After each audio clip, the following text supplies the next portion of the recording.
Sudah masuk semua para peserta webinar? Oke, kita akan mulai aja. Bismillahirrahmanirrahim. Assalamualaikum warahmatullahi wabarakatuh. Selamat berjumpa di webinar Media Tama dengan topik siang ini adalah Introduction to ISO 19011-2018 sebagai standar pedoman audit manajemen. Sebelumnya, perkenalkan saya Denny, saya akan menjadi host dan memandu pelaksanaan webinar ini selama 1 jam ke depannya. Nah, pembicara kita siang ini yaitu Ibu Linda Saraswati, STMM. Kompetensi beliau adalah IRCA Lead Auditor ISO 45001-2018, IRCA Lead Auditor 9001-2015, dan IRCA Lead Auditor 14001-2015, serta setumpuk sertifikasi lainnya. Nah, topik hari ini sangat sesuai dengan pengalaman kerja beliau yang sudah kurang lebih 15 tahun di dunia sistem manajemen. Ya.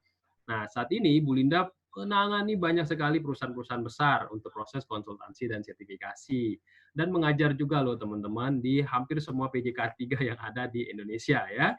Nah, sebelum memulai webinar kali ini, saya akan sampaikan rules atau peraturannya.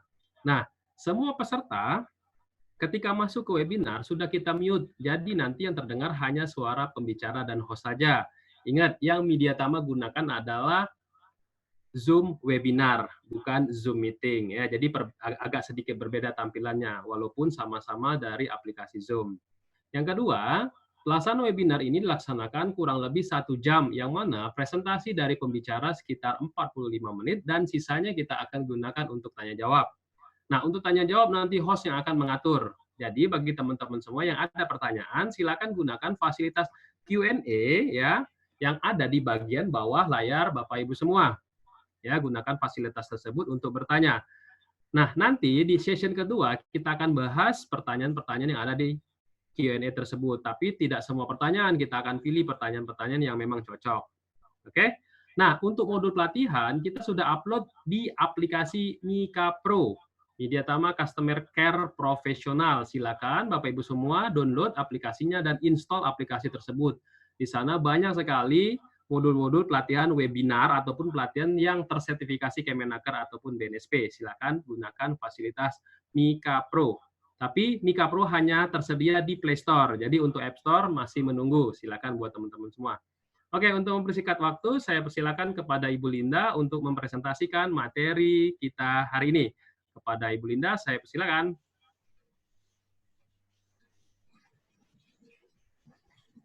Baik, Assalamualaikum warahmatullahi wabarakatuh. Terima kasih Pak Denny dan teman-teman Media Tama atas undangannya kembali untuk mengisi webinar di Media Tama. Jadi untuk tema yang lain ya, yang terkait dengan auditor, yaitu kita berdasarkan ISO 19011-2018. Saya coba share screen dulu teman-teman terkait dengan materi kita. Oke, jadi ISO 19011 ini standar ISO-nya baru diterbitkan ya teman-teman, jadi hampir sama dengan ISO 45001 ya, jadi di tahun 2018. Nah, salah satu perubahan yang mendasar dari ISO 19011 yang terdahulu yaitu di versi 2011 adalah salah satunya terkait dengan risk-based thinking ya, yang di mana risk-based thinking itu ada kepada semua ISO kayaknya ada semua ya teman-teman ya. Oke, dalam waktu 40 sampai 45 menit ke depan saya akan menyampaikan materi ini teman-teman, dan tentu saja dalam materi ini sekedar pengetahuan ya teman-teman, sekedar sharing. Tapi nanti ketika teman-teman memang ingin menjadi seorang auditor gitu ya, baik internal maupun auditor eksternal, biasanya materi yang diberikan oleh lembaga training tersebut biasanya harus mengacu kepada ISO 19011 ya, versi 2018, karena ini adalah guidance ya. Jadi ini teman-teman, jadi beberapa standar ISO itu kita bagi 3. Pertama ada standar ISO untuk produk, lalu standar ISO untuk perusahaan atau sistem manajemen. Yang ketiga adalah standar ISO untuk pedoman atau panduan. Nah, untuk standar ISO yang terkait dengan guidance atau pedoman biasanya tidak bisa disertifikasi teman-teman. Jadi berbeda dengan ISO 9001. Jadi kalau teman-teman lihat tidak ada di sini perusahaan yang bersertifikasi untuk ISO 19011 karena ISO ini hanya untuk guidance bagaimana kita menjalankan audit ya. Oke, baik. Jadi tadi sudah diperkenalkan oleh Pak Denny, nama saya Linda Saraswati Iskandar. Jadi salah satunya saya juga sebagai auditor ya di beberapa badan sertifikasi teman-teman.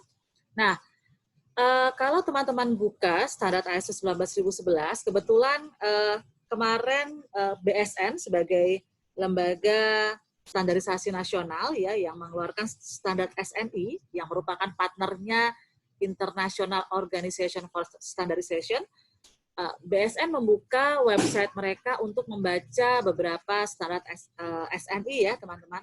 Tapi ketika teman-teman buka yang untuk SNI 19011 ini kebetulan belum ada ya teman-teman. Jadi kita masih menggunakan ISO 19011 ya. Jadi kalau teman-teman mau mendapatkan standarnya di BSN ada, tapi tetap harus berbayar belinya ya.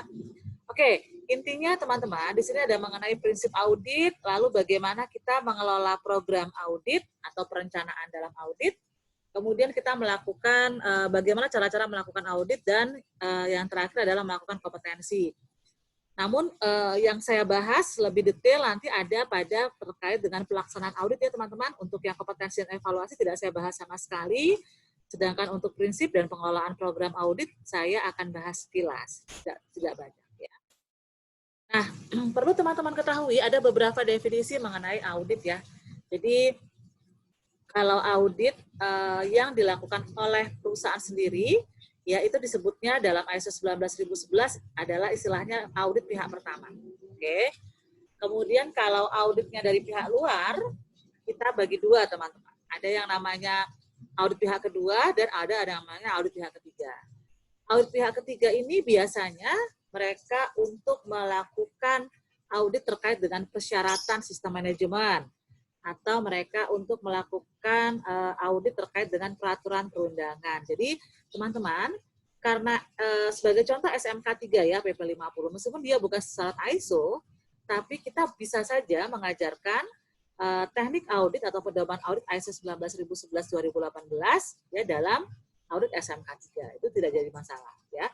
Nah, sedangkan untuk sertifikasi, nah itu diatur lagi teman-teman terkait di SNI 17021. Jadi ini adalah akreditasinya badan sertifikasi. Jadi teman-teman badan sertifikasi itu diawasi lagi namanya oleh lembaga akreditasi ya. Dia menggunakan ISO 17021. Oke.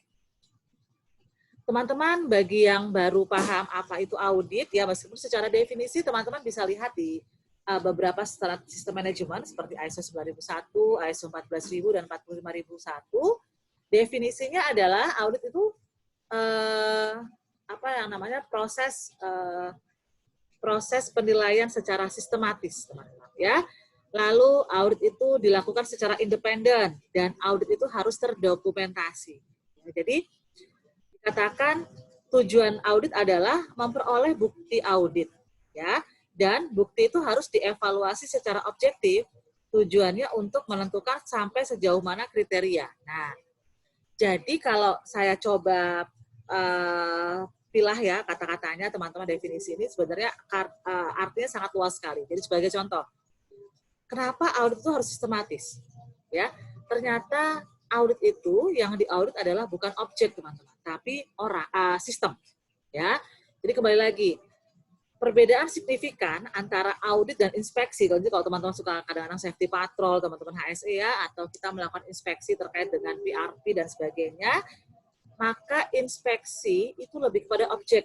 Jadi kalau saya bicara inspeksi personal hygiene, berarti kalau ada orang yang misalnya kukunya panjang-panjang, padahal aturannya nggak boleh gitu ya, kalau di area produksi atau di ISO 22000, itu berarti temuannya langsung disalahkan kepada orangnya, objeknya, gitu ya teman-teman. Atau ketika teman-teman safety sedang melakukan safety patrol atau inspeksi, ternyata mereka di lapangan menemukan ada operator yang merokok di dekat tangki solar. Nah, itu tetap yang salah adalah si operator ya. Jadi seperti itu. Nah, sedangkan audit teman-teman, yang salah adalah sistem. Jadi kita mengaudit itu terhadap sistem. Sistem itu kalau bahasanya Bapak Denny ya, kalau kita belajar quality management system, itu ada yang namanya 4M 1E. Jadi yang salah itu ya bisa manusianya. Jadi kita itu audit itu berdasarkan menilai manusianya, menilai metodenya, ya, kemudian mesin, material, dan juga lingkungan kerja ataupun lingkungan untuk proses. Gitu ya. Jadi sistem yang diaudit. Kemudian audit itu harus independen. Kalau inspeksi teman-teman, boleh saja seorang supervisor atau manajer melakukan inspeksi di departemennya, nggak ada masalah. Malah itu diharuskan katanya ya. Tapi kalau audit tidak boleh teman-teman, meskipun kita adalah internal audit ya. Nah, di situ dikatakan kita, apalagi kalau sebagai internal audit, harus mengaudit secara independen dengan cara cross function ya. Lalu terdokumentasi. Nah, teman-teman semoga tidak lupa ya, klausul 75 di hampir semua ISO System Management. 75 mengatakan tentang informasi terdokumentasi. Intinya ada dua. Yang pertama adalah catatan, yang pertama dokumen, yang kedua catatan. Jadi artinya apa teman-teman? Audit ini harus ada panduannya dulu di internal perusahaan misalnya, atau di internal lembaga sertifikasi yang akan melakukan audit kepada perusahaan-perusahaan. Jadi mereka harus punya panduan atau pedoman. Lalu audit ini membutuhkan adanya bukti atau evidence gitu ya teman-teman. Ada yang bilang katanya kalau audit nggak berdasarkan bukti nanti katanya fitnah jadinya ya. Nah, dan jangan lupa audit itu harus dievaluasi secara objektif. Tujuannya apa? Ya tadi menentukan kriteria kita terpenuhi atau tidak. Hati-hati teman-teman, ketika kita adalah auditor untuk ISO 45001, ya, teman-teman tidak boleh misalnya mengangkat temuan yang terkait dengan misalnya ISO 9001. Meskipun misalnya pasal tentang kalibrasi ada loh teman-teman ya di ISO tentang 45001 ya. Sebagai contoh misalnya ditemukan ada timbangan bahan baku di gudang ya belum dikalibrasi. Nah, padahal teman-teman saat itu sedang mengaudit ISO 45001 ya. Kriteria auditnya menggunakan itu. Nah, ini tidak diperbolehkan teman-teman. Kenapa? Karena kita nggak bisa menentukan sampai sejauh mana kriteria audit kita efektif ya. Jadi teman-teman harus mengetahui tujuan dari masing-masing sistem manajemen dulu ya. Jadi ini penting sekali. Jadi teman-teman sebelum jadi seorang internal auditor, kenapa diharuskan memahami tujuannya apa dulu? Kalau kita ngaudit sistem manajemen mutu, tujuannya lebih kepada produk. Maka temuan yang tadi teman-teman temukan terkait dengan kalibrasi timbangan di gudang bahan baku itu lebih cocok masuknya kepada ISO 9001 misalnya ya. Nah, ini teman-teman ada beberapa kriteria audit ya. Pertama adalah kebijakan perusahaan ya, prosedur. Kemudian yang paling umum adalah persyaratan teman-teman, baik itu ISO 9001, 14001 ya. Kemudian kita juga bisa menggunakan guideline 19011. Termasuk juga apalagi kalau kita lagi mengaudit ISO 45001 dan 14000, 22000 yang sangat kuat sekali dengan kepatuhan terhadap regulasi, teman-teman. Salah satunya kriteria yang harus kita patuhi adalah tentang peraturan perundangan ya. Nah, beberapa prinsip audit ya yang dari ISO yang lama, 19011 yang lama, teman-teman, ada yang dihilangkan ya. Jadi sekarang lebih sederhana teman-teman, yaitu hanya ada 6 prinsip audit. Yang pertama adalah integritas ya. Integritas itu berarti ya tadi teman-teman, karena kita punya apa namanya objektivitas. Jadi karena temuan audit itu sudah kita pastikan dengan kriterianya. Jadi misalnya nih contoh, saya mengangkat suatu temuan. Diketahui seorang karyawan atas nama Bapak siapa gitu ya, misalnya Bapak Denny misalnya tidak paham mengenai kebijakan K3 perusahaan. Nah, teman-teman ini harus dikaitkan dengan klausul, biasanya kriteria berapa atau kriteria auditnya apa. Hal ini tidak sesuai dengan kriteria 5.2 di ISO 45001 2018 begitu ya. Nah, tapi teman-teman nggak boleh menuliskannya begini. Diketahui ada karyawan perusahaan, sebut saja namanya Bunga, tidak paham tentang peraturan perusahaan, tentang kebijakan perusahaan, kebijakan mutu perusahaan. Nah, ini nggak boleh teman-teman. Kenapa? Nanti dipertanyakan integritasnya apa, gitu ya. Nah, kemudian jadi integritas itu lebih kepada ketika itu benar, teman-teman katakan benar. Nah, kenapa Anda berani mengatakan benar? Ya, karena kita punya buktinya dan bukti itu sudah Anda evaluasi. Kemudian kita menyampaikan sesuatu itu objektif, artinya ada datanya. Jadi sering sekali teman-teman auditor itu kadang-kadang karena tidak mau menuliskan data secara lengkap, mereka menulisnya hanya seperti ini teman-teman. Misalnya ya, diketahui, misalnya terkait sama 14.000 ya, diketahui identifikasi aspek dampak lingkungan itu belum dilakukan oleh orang yang kompeten, misalnya seperti itu. Nah, kalau temuannya hanya seperti ini, teman-teman, pasti nanti audit kita atau orang yang akan diaudit akan ngomel ya atau marah gitu bahkan. Jadi teman-teman kalau bisa menyampaikan temuan itu berdasarkan buktinya, faktanya. Jadi ditulis. Jadi misalnya contoh, diketahui ada identifikasi aspek dan dampak lingkungan di perusahaan yang dilakukan oleh orang yang belum dipastikan kompetensinya, yaitu di area misalnya QC dan di area warehouse. Ya, misalnya karena belum ada sertifikat training identifikasi aspek dampak lingkungan kepada 2 orang tersebut misalnya ya.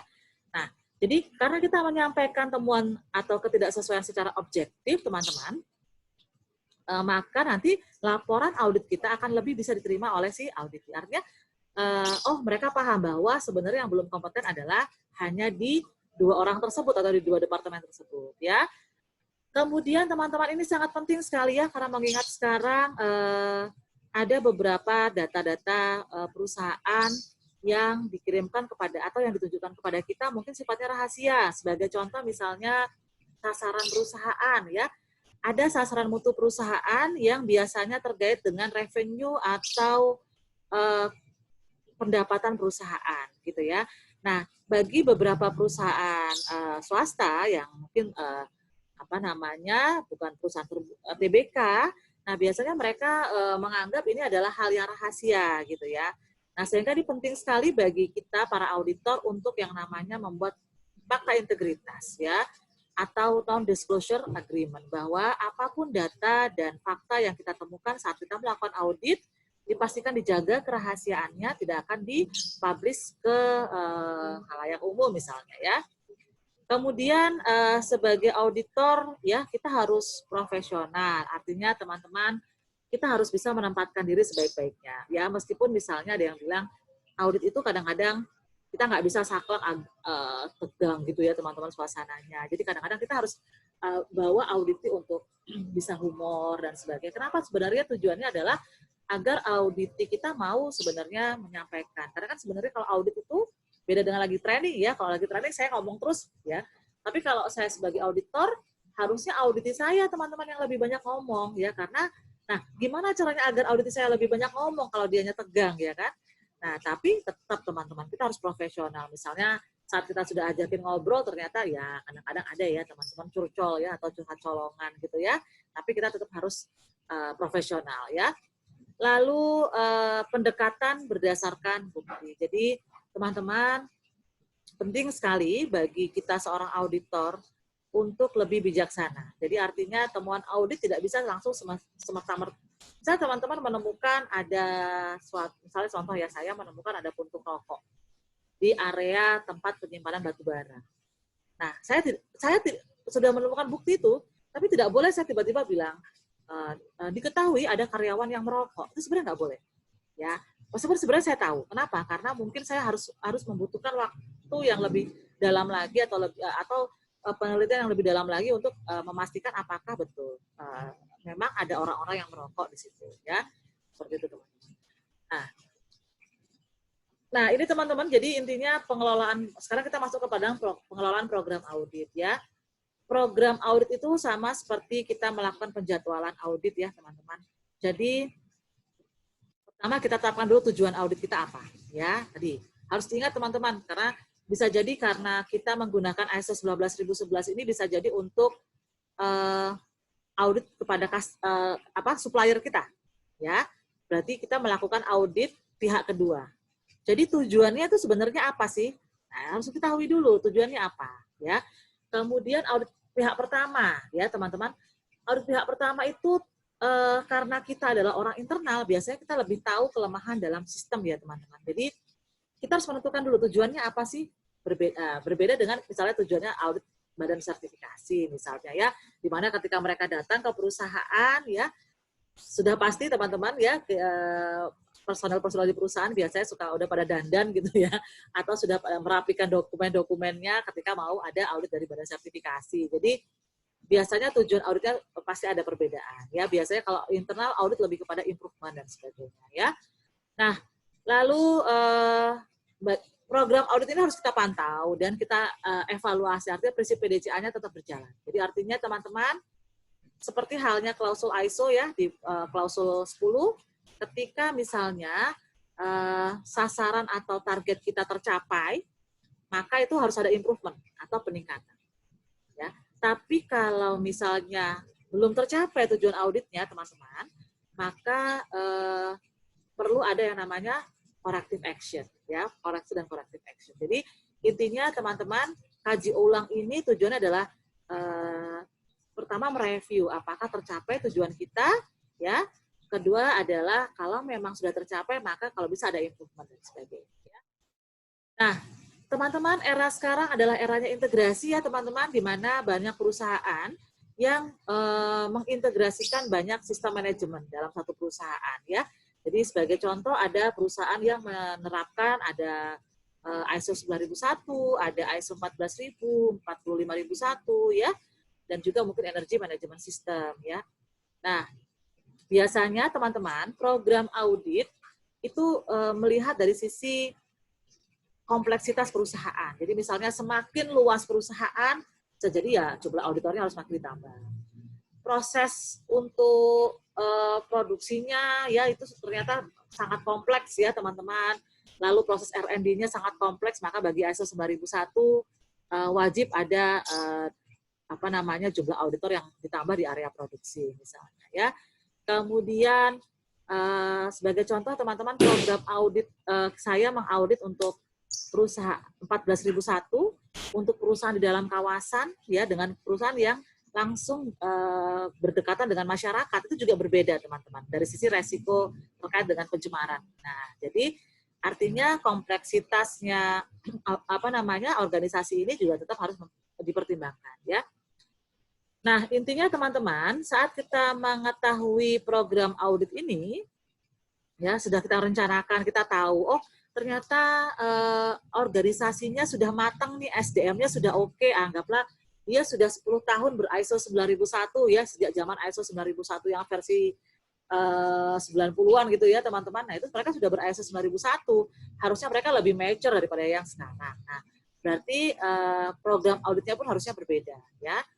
Jadi teman-teman ini adalah beberapa langkah-langkahnya setelah kita melakukan perencanaan, kita menentukan siapa saja tim audit dan apa saja sumber daya yang kita butuhkan ya teman-teman, seperti misalnya apakah kita membutuhkan drone, apakah kita membutuhkan akses laptop dan koneksi internet dan sebagainya ya. Lalu seperti apa saja laporannya dan sebagainya.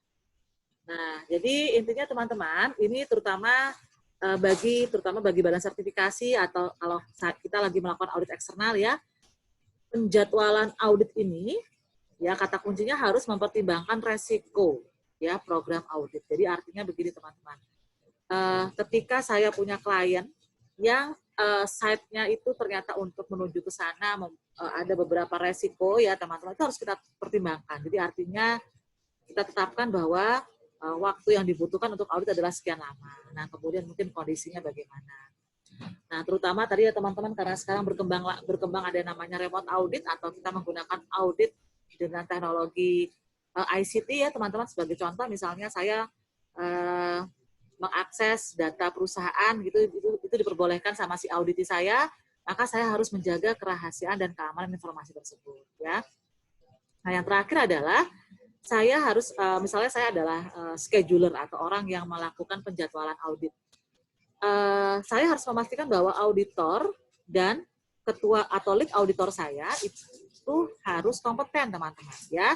Jadi misalnya sebagai contoh, saya akan melakukan audit di pembangkit listrik.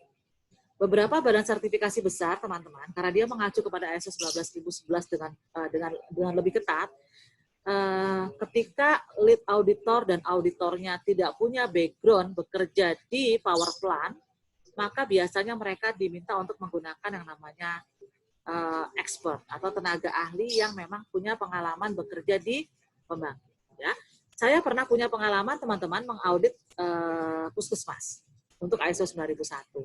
Ya, kebetulan basic saya teknik kimia, lead auditor saya member auditor saya kebetulan teknik juga, dan kami kedua-duanya tidak pernah bekerja di bidang medis ya. Nah, saat itu kami menggunakan yang namanya seorang tenaga ahli ya teman-teman ya, bisa itu dari nurse atau dari dokter misalnya. Itu sebagai contoh. Jadi kita harus memastikan kompetensi karena dia harus paham proses, apalagi kalau auditnya 9001. Nah, teman-teman, ini signifikan perbedaan antara audit dengan inspeksi ya teman-teman. Jadi kalau yang namanya audit itu program auditnya itu harus disampaikan dulu kepada si auditi. Jadi berbeda dengan inspeksi ya teman-teman, kita bisa langsung datang gitu ya ke tempatnya lokasi klien. Sedangkan kalau audit itu nggak bisa. Jadi pertama kita harus sampaikan dulu programnya, tujuan, ruang lingkup, dan kriterianya apa, ya. Kemudian jadwalnya seperti apa. Jadi kalau program itu lebih global, tapi kalau jadwal itu sudah mulai dipatok mungkin jam per jam ya, atau bahkan misalnya mulai dari hari keberangkatan menuju ke lokasi misalnya, itu sampai didetailkan seperti itu namanya jadwal ya teman-teman. Nah, jadi di sini adalah harus mendapatkan persetujuan terlebih dahulu oleh si auditinya, ya. Itu adalah aturan main dari si ISO 19011. Nah, kemudian teman-teman, program audit itu karena tadi ya teman-teman banyak sekali perusahaan yang sekarang sudah menerapkan integrasi, ditambah lagi beberapa perusahaan juga melakukan efisiensi dari sisi sumber daya manusia, ya. Mereka menerapkan lean manufacturing di mana karyawannya tidak lagi banyak ya teman-teman, tapi mereka sistemnya adalah sistem matrix gitu ya. Nah, jadi artinya semua departemen biasanya mendukung satu sistem, tidak hanya diurusi oleh departemen khusus ya. Nah, biasanya kita bisa menggunakan beberapa istilah, ada yang namanya integrated audit ya. Integrated audit ini adalah audit untuk satu atau lebih standar ya pada organisasi yang telah terintegrasi sistem. Jadi biasanya kompetensi auditornya pun teman-teman ketika ada akan dilakukan audit kepada perusahaan dengan sertifikasi 9001, 14000 dan 45001, biasanya auditornya dan lead auditor biasanya memiliki kompetensi ketiga-tiganya teman-teman ya.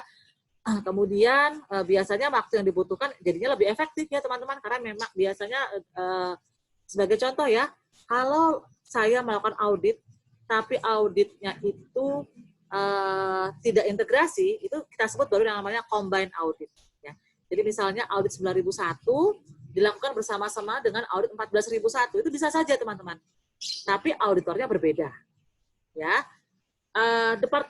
Misalnya kalau hari ini Departemen Produksi diaudit oleh ISO 9001, maka diatur nih waktunya. Kalau bisa besoknya gitu ya teman-teman. Meskipun mereka bersama-sama ya. Dan itu auditornya pun berbeda. Itu yang namanya combined audit. Jadi biasanya auditinya ya itu lagi, tapi auditornya berbeda teman-teman. Ya, ini saya pernah juga merasakan. Jadi ada 4 auditor gitu ya, tapi dia mengaudit yang namanya combined audit. Jadi misalnya hari ini dia audit produksi untuk 9001, tapi itu diaudit oleh auditornya si A.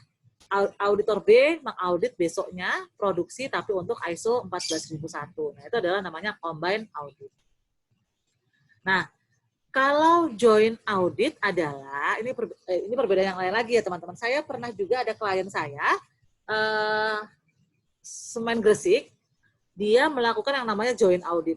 Jadi mereka menggunakan badan sertifikasi yang berbeda teman-teman. Jadi pertama untuk SMK 3, mereka menggunakan Sukovindo.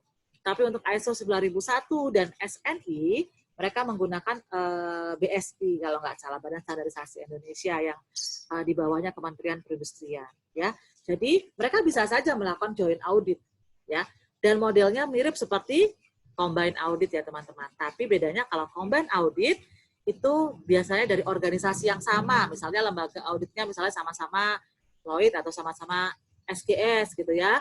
Tapi auditnya belum terintegrasi. Nah, sekarang yang paling efektif adalah yang namanya audit integrasi, teman-teman. Audit integrasi yaitu tadi auditornya 1 atau 2, tapi mereka memiliki kompetensi untuk 2 atau lebih sistem manajemen gitu ya. Jadi auditnya pun nyaman, tidak butuh banyak waktu ya untuk dilakukan audit. Nah, kemudian apa saja yang perlu dicatat ya teman-teman, harus ingat rekaman ini catatan atau bukti ya. Jadi teman-teman, pertama adalah bukti yang terkait dengan rencana dan laporan audit. Nah, jadi mungkin bagi auditi, rencana audit itu hanya dipakai saat untuk mau audit ya, untuk sebagai persiapan. Tapi kalau bagi kami auditor, yang namanya rencana audit itu bukan hanya dipakai di awal, teman-teman, itu dipakai terus sampai kita membuat yang namanya laporan audit, itu harus disimpan terus. Kemudian laporan audit ya. Jadi dalam laporan audit itu isinya tidak boleh hanya menyampaikan ketidaksesuaian saja atau temuan saja, tapi juga kita bicara mengenai ketidaksesuaian. Oh ya, bagi teman-teman yang mungkin baru mengetahui atau baru mengetahui tentang ISO, mungkin ada beberapa istilah ya teman-teman yang mungkin agak bingung ya. Jadi kalau tadi saya sebutnya auditi, itu berarti adalah organisasi atau orang yang diaudit. Kalau auditor itu adalah orang yang melakukan audit ya. Nah, kemudian kalau saya sampaikan sebagai expert itu adalah tenaga ahli ya. Dia bukan auditor, jadi dia tidak berhak untuk menuliskan kesesuaian maupun ketidaksesuaian, tapi dia ikut memberikan masukan kepada si auditor ya, teman-teman. Lalu ada lagi istilah yang lain adalah guide. Guide itu adalah pendamping. Jadi guide ini biasanya orangnya auditi ya. Jadi dia biasanya karena dia paham sistem manajemen, dia membantu auditi dalam menjelaskan apa sih maksud dari auditor ya. Kadang-kadang kan yang namanya auditi ya teman-teman, lagi di audit grogi gitu ya. Nah, itu dijelaskan oleh si guide atau pendamping tadi ya. Baik, saya lanjutkan teman-teman. Jadi kalau saya menyampaikan terkait dengan temuan, nah temuan itu kata lainnya adalah ketidaksesuaian. Dalam bahasa Inggris disebut juga non-conformity ya. Kemudian karena ini sudah ISO yang terbaru teman-teman, kita tidak lagi mengenal yang namanya preventif. Jadi kalau sudah namanya temuan audit, ya berarti harus ditindaklanjuti dengan pertama adalah correction atau tindakan langsungnya. Yang kedua adalah corrective action, artinya bagaimana agar auditi mencari akar masalah yang tujuannya adalah agar masalah tidak terulang kembali. Ya. Kemudian teman-teman, ini yang namanya audit tindak lanjut itu adalah ketika klien kita atau organisasi yang kita audit atau auditi mendapat temuan atau ketidaksesuaiannya major. Jadi ketika ketidaksesuaiannya adalah temuan major, maka harus ada yang namanya kunjungan lagi ya atau audit tindak lanjut. Karena kita harus memastikan apakah temuan tersebut memang diselesaikan. Karena sifatnya major ya teman-teman. Kalau major berarti artinya perusahaan tersebut tidak bisa mendapatkan sertifikat. Oke. Nah, untuk jadi kalau saya lebih fokus kepada yang sebelumnya teman-teman, jadi yang poin B ya, karena ini yang sebenarnya lebih kepada pelaksanaan auditnya, sedangkan untuk yang poin A tadi dan yang terkait dengan personil ya teman-teman, atau poin C ini ya personil, ini disimpan oleh biasanya manajemen representatif kalau di internal audit, atau disimpan oleh si lembaga auditnya ya, atau teman-teman QA-nya lembaga audit ya. Jadi biasanya mereka menyimpan yang namanya kompetensi dan evaluasi kinerja. Evaluasi kinerja itu biasanya kita dapatkan dari hasil penilaiannya si auditi. Jadi biasanya kalau setelah selesai audit teman-teman, sama seperti training di webinar di Media Tama, ini sudah suka ada polling gitu ya terhadap saya sebagai pemateri. Sama, nanti kalau teman-teman auditor, biasanya mereka juga di teman-teman audit ini dikirimin tuh semacam survei seperti apa sih auditornya gitu ya, bagaimana penilaiannya auditnya terhadap auditor. Nah, kemudian juga record-record atau rekaman atau bukti yang harus disimpan oleh lembaga audit adalah sertifikat-sertifikat training atau pelatihan yang terkait dengan sistem manajemen atau kompetensi dari si auditornya ya teman-teman. Oke, ini yang paling penting teman-teman, yang teman-teman harus ketahui. Intinya adalah ketika kita melakukan audit, ini langkah-langkah yang diatur oleh ISO 19011. Kita ada namanya pra-audit, ya, atau kegiatan persiapan sebelum audit lah ya. Kemudian pada saat pelaksanaan, lalu kita melakukan yang namanya pelaporan atau pendistribusian laporan audit. Kemudian laporan audit itu diselesaikan, artinya dicari analisa akar masalahnya ya teman-teman. Kemudian juga dicari rencana tindakan perbaikannya ya, yang tujuan ya, kemudian dilakukan tindakan perbaikannya, lalu diverifikasi ya. Jadi tindak lanjut audit itu ada di verifikasi, memastikan apakah temuan atau ketidaksesuaian yang sama masih muncul kembali ya. Jadi teman-teman, intinya adalah di sini awal audit itu harus ada yang namanya kontak dengan audit, ya. Harus ada telepon-teleponan dulu, ya. Kemudian ada yang namanya penentuan kelayakan audit, artinya beberapa badan sertifikasi biasanya memberikan kepada audit ini bentuknya checklist ya teman-teman. Artinya di situ kita minta audit itu sebenarnya audit itu paham nggak sih? Jadi misalnya sebuah perusahaan A gitu ya ingin bersertifikasi ISO 45001. Nah, mereka sementara dikirimin dulu tuh checklist gitu ya, tentang beberapa pertanyaan-pertanyaan ya. Di situ akan kelihatan sebenarnya mereka paham nggak, jangan-jangan mereka masih nggak paham apa itu bahaya, apa itu resiko. Mereka belum paham apa itu konteks organisasi dalam K3. Mereka belum paham mengenai management of change ya. Nah, dari sana akhirnya badan sertifikasi ya dari isiannya self assessment tersebut bisa memutuskan bahwa suatu perusahaan itu tersebut belum siap untuk dilakukan audit karena memang self assessment-nya saja belum siap, gitu ya. Oke, jadi ini teman-teman ya permulaan audit. Selain itu adalah kita harus setujui dulu, ya. Misalnya saya akan melakukan audit kepada perusahaan tambang atau perkebunan yang area sangat luas. Kemudian saya sepakati bahwa Bapak nanti auditnya kita bikin 3 site Bapak dilakukan kunjungan lapangan, ya. Kemudian 3 site lainnya kita lakukan kunjungan secara remote, Pak. Remote itu artinya audit jarak jauh. Artinya ketika dilakukan audit jarak jauh, maka harus ada yang namanya akses mengirimkan dokumen ya. Nah, berarti kita harus sepakati dulu mau pakai akses apa nih, gitu ya teman-teman. Harus sepakati dulu. Kemudian yang kedua, saya harus mendapatkan informasi dari auditi saya, apa saja sih regulasi-regulasi yang mereka terapkan atau mereka identifikasi di perusahaan tersebut. Ya, jadi itu semua biasanya kita sudah sampaikan di awal sebelum kita melakukan audit ya.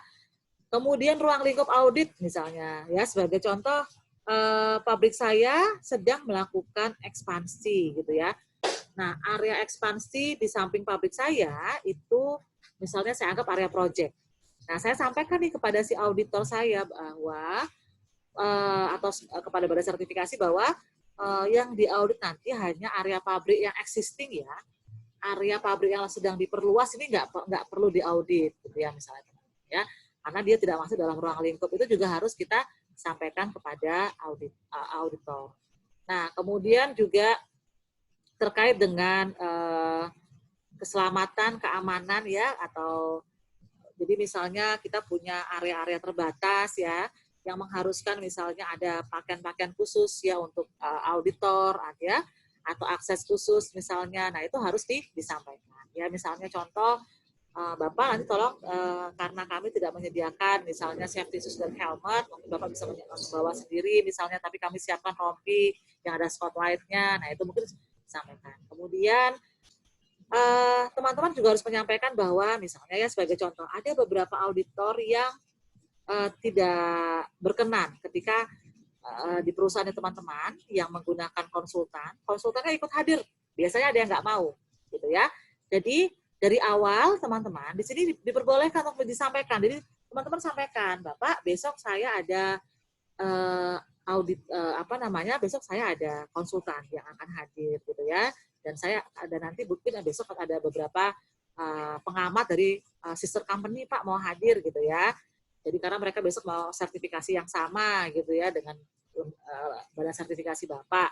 Nah, boleh ya Pak mereka hadir. Nah, itu harus sampaikan di awal audit ya teman-teman. Kemudian persiapan audit adalah kita tadi ya dari awal di permulaan audit kita sudah mencatat apa saja dokumen yang harus dikirimkan oleh auditi kepada auditor. Misalnya sebagai contoh, saya akan melakukan audit kepada perusahaan yang melakukan migrasi dari OHSAS ke ISO 45001. Berarti klausul-klausul ISO yang betul-betul baru saya harus lihat nih teman-teman, atau yang mengalami perubahan saya harus lihat, gitu ya. Berarti saya akan minta misalnya dokumen manual, ya manual SMK 3-nya. Saya akan minta kebijakan K3-nya ya. Karena di dalam kebijakan K3 kalau di ISO 45001 teman-teman itu ada komitmen baru ya, komitmen terkait dengan perlindungan terkait dengan menyediakan tempat kerja yang aman dan sehat, dan komitmen untuk melakukan partisipasi dan konsultasi kepada pekerja. Nah, apakah dua komitmen itu sudah dimasukkan dalam kebijakan K3 misalnya? Nah, jadi itu. Lalu dokumen terkait dengan konteks organisasi atau identifikasi kebutuhan dan harapan pihak terkait, dan juga isu internal, isu eksternal itu harus saya minta dari dari klien saya ya. Kemudian anggaplah saya mengaudit dengan 2 orang ya, berarti saya punya tim ya.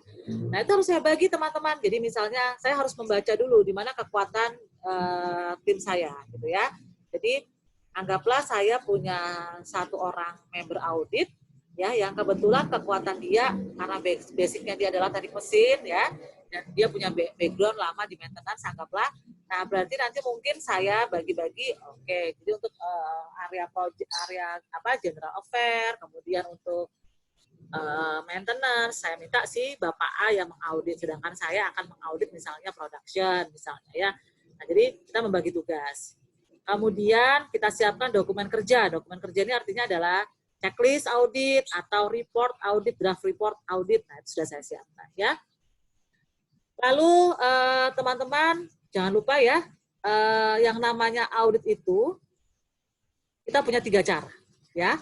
Ada yang namanya wawancara, kemudian observasi ke lapangan, lalu observasi dokumen dan data. Oke. Jadi kembali lagi teman-teman.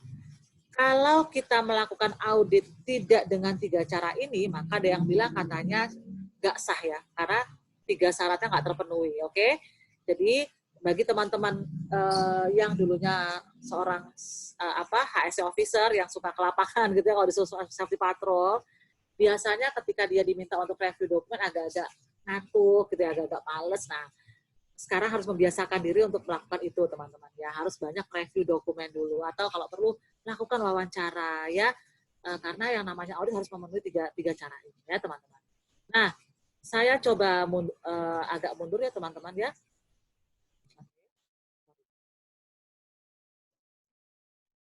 Nah, ini ya. Tadi kita sudah melakukan audit ya, pertama audit cek dokumen. Lalu yang kedua adalah kita melakukan audit lapangan ya. Artinya audit lapangan ini apa sih teman-teman? Audit yang memang betul-betul kita datang ke tempatnya klien, gitu ya. Tidak langsung observasi ke lapangan, enggak maksudnya. Jadi biasanya badan sertifikasi membagi 2 istilah teman-teman. Istilah pertama adalah stage 1, stage 2. Stage 1 audit adalah audit dokumen, ya. Tadi yang saya sampaikan sebelumnya ya. Ini adalah stage 1. Ya, stage 2 adalah audit lapangan, ya teman-teman. Jadi mereka tetap audit dokumen tapi di tempatnya klien. Biasanya seperti itu. Jadi langkah-langkahnya ketika kita melakukan audit yang stage 2 ya, atau audit lapangan atau site audit, kita pertama melakukan yang namanya opening meeting dulu teman-teman, atau rapat pembukaan. Ya. Lalu tetap harus ada yang namanya komunikasi atau interview. Ya, kemudian kita jelaskan mana perannya pemandu dan pengamat. Hati-hati teman-teman. Dengan adanya klausul baru tentang leadership ya di klausul 5.1, di mana fungsi MR atau manajemen representatif tidak lagi ada, ya. Sekarang fungsi pemandu ya, biasanya pemandu ini timnya MR loh teman-teman. Biasanya mereka tidak, kalau saya sebagai auditor kadang-kadang kita atur gitu ya, kita bilang Pak, karena sekarang klausul 51 menegaskan penekanan kepada peran top manajemen lebih besar, saya minta untuk teman-teman pemandu dan pengawat tidak ikut menjawab ya pertanyaan saya gitu ya. Jadi kalau saya tanya berarti yang jawab harusnya adalah si auditornya, auditinya. Nah, audit itu harus departemen tersebut. Jadi misalnya anggaplah saya sedang mengaudit departemen HRD. Ketika seorang manajer HRD tidak bisa hadir saat audit, ya berarti sebaiknya siapa yang delegasikan. Nah, yang kalau bisa ya berarti harus ada di departemen HRD tersebut, biasanya supervisornya atau asisten manajernya gitu ya. Nah, kemudian teman-teman juga saat mengumpulkan audit harus melakukan pengumpulan audit. Jadi bersyukur ya teman-teman kita sekarang sudah ada fasilitas handphone. Tapi itu Anda juga harus minta izin ya. Kadang-kadang kalau dulu era zaman dulu ya saya melakukan audit ya, saya catat gitu ya di note. Ketika saya mau bikin laporan, tiba-tiba saya malah nggak bisa baca tulisan saya sendiri ya, karena saking abstraknya tulisan saya gitu ya. Nah, sekarang bersyukur teman-teman, jadi misalnya saya menemukan saya sedang melakukan audit bagian purchasing atau procurement. Saya menanyakan terkait dengan seleksi supplier untuk aspek mutu, K3 dan lingkungan. Nah, si procurement menunjukkan suatu formulir yang sudah diisi. Di situ saya lihat, saya harus mencatat teman-teman, di sini adalah namanya pengumpulan informasi. Jadi teman-teman sebagai auditor, teman-teman harus mencatat. Jadi misalnya nomor formnya atau judul formnya apa. Lalu saya mencatat ini supplier yang dilakukan penilaian ini supplier siapa. Kemudian kapan dilakukan. Jadi gunakan konsep 4W 1H. Ya, bagaimana caranya mereka melakukan seleksi atau penilaian aspek K3 dan lingkungan dan mutu di dalam menyeleksi supplier mereka ya. Jadi seperti itu ya. Tujuannya apa teman-teman? Agar bukti audit saya jelas ya. Karena yang namanya bukti itu bisa menjadi dua kesimpulan. Yang pertama adalah sesuai, yang kedua adalah tidak sesuai ya. Nah, yang seringkali bisa menjadikan friksi antara auditor dengan auditi adalah ketika ketidaksesuaian. Kata-kata saya nggak jelas, bukti saya nggak jelas, biasanya audit suka komplain. Ya. Lanjut teman-teman, setelah kita melakukan pengumpulan data, kita verifikasi, akhirnya kita dapatkan ada beberapa temuan atau ketidaksesuaian, ya kita membuat laporan, ya, dan kita harus lakukan yang namanya closing meeting, gitu ya. Jadi contoh ya teman-teman, misalnya saat kita melakukan persiapan kesimpulan ini biasanya kami para auditor meminta waktu 1 jam kepada auditi sebelum closing meeting untuk yang namanya persiapan kesimpulan audit. Jadi artinya temuannya ada berapa sih gitu ya, totalnya ada berapa gitu ya.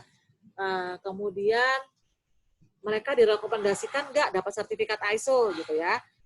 Atau jumlah majornya berapa, minornya berapa, observasinya berapa, nah itu harus digabung. Karena bisa jadi saya auditnya kan nggak sendiri, saya auditnya bersama dengan member audit saya. Nah, saat saya melakukan persiapan itu harus dikumpulkan bersama-sama. Ya, karena satu slide biasanya teman-teman untuk presentasi. Baik, saya coba bahas satu persatu teman-teman. Pertama adalah ketika saya melakukan opening meeting, nah di sini harus ada persetujuan. Nah, padahal di awal sudah ada persetujuan ya. Nah, saat itu lagi-lagi diminta persetujuan. Kenapa? Karena kita sudah ngomong masalah jadwal. Jadwal audit itu biasanya detail ya, teman-teman. Jadi misalnya, oke, nanti jam 9 saya harus bertemu dengan top manajemen ya. Kemudian saya nanti jadwal saya jam 10 sampai jam 12 saya akan ke area produksi. Lalu ya Bapak Ali akan mengaudit misalnya di area gudang ya jam 9 sampai jam 10 sampai jam 12. Kemudian kita istirahat, break, lalu kita lanjutkan lagi jam 1. Misalnya contoh ya. Nah, kemudian ada nih auditnya bilang, Bu Linda nanti mau diajak makannya agak jauh Bu Linda, jadi kita mulainya jam 1:30 ya gitu. Oke. Ya udah, nggak apa-apa gitu ya teman-teman ya. Kita hormati juga apa yang sudah dipersiapkan oleh auditi. Kemudian jangan lupa tim auditor diperkenalkan teman-teman. Jadi misalnya saya Linda Saraswati, lalu saya membawa tim audit saya adalah si Bapak ini sama Ibu ini misalnya ya. Kita kenalkan kepada semua semua peserta opening meeting dan jangan lupa teman-teman. Saya suka kasih pesan biasanya ya. Satu, Bapak Ibu, audit kita hari ini adalah sifatnya sampling. Sampling itu artinya tidak semua kita lihat. Berarti ketika suatu area dinyatakan tidak ada temuan atau tidak ada ketidaksesuaian, harapan kami Bapak Ibu jangan GR ya, karena bisa jadi itu tidak kita sampling. Kemudian yang kedua, Bapak Ibu juga jangan khawatir, kami tidak mencari temuan ya. Jadi yang kami cari itu kesesuaian juga kami cari, ketidaksesuaian juga kami lihat. Nah, dan jangan lupa karena kami ini mengaudit sistem Bapak Ibu, jadi ketika ada temuan, yang salah bukan Bapak Ibu, tapi yang salah adalah sistem.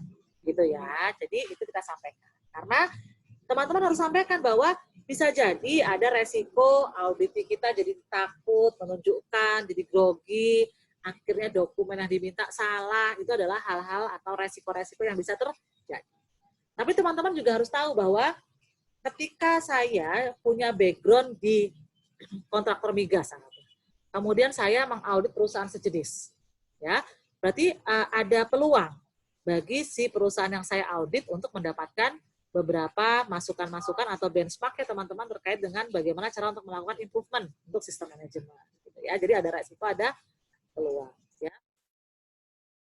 Kemudian teman-teman kita juga melakukan review terhadap dokumennya si auditee. Jadi tadi ya teman-teman tidak perlu 100% dokumen kita minta. Jadi biasanya kita ambil waktu yang berjalan saja, misalnya 3 bulan ya atau dalam waktu setahun. Tapi kita sampling saja, misalnya contoh saya mengaudit area HRD. Nah, saya tidak perlu misalnya, saya mau lihat dong 1 tahun ini semua dokumen rekrutmennya mana. Wah, waktu kita bisa habis ya teman-teman ya. Nah, cukup tanyakan saja misalnya, apakah dalam 1 tahun ini ada rekrutmen, jadi misalnya begitu ya.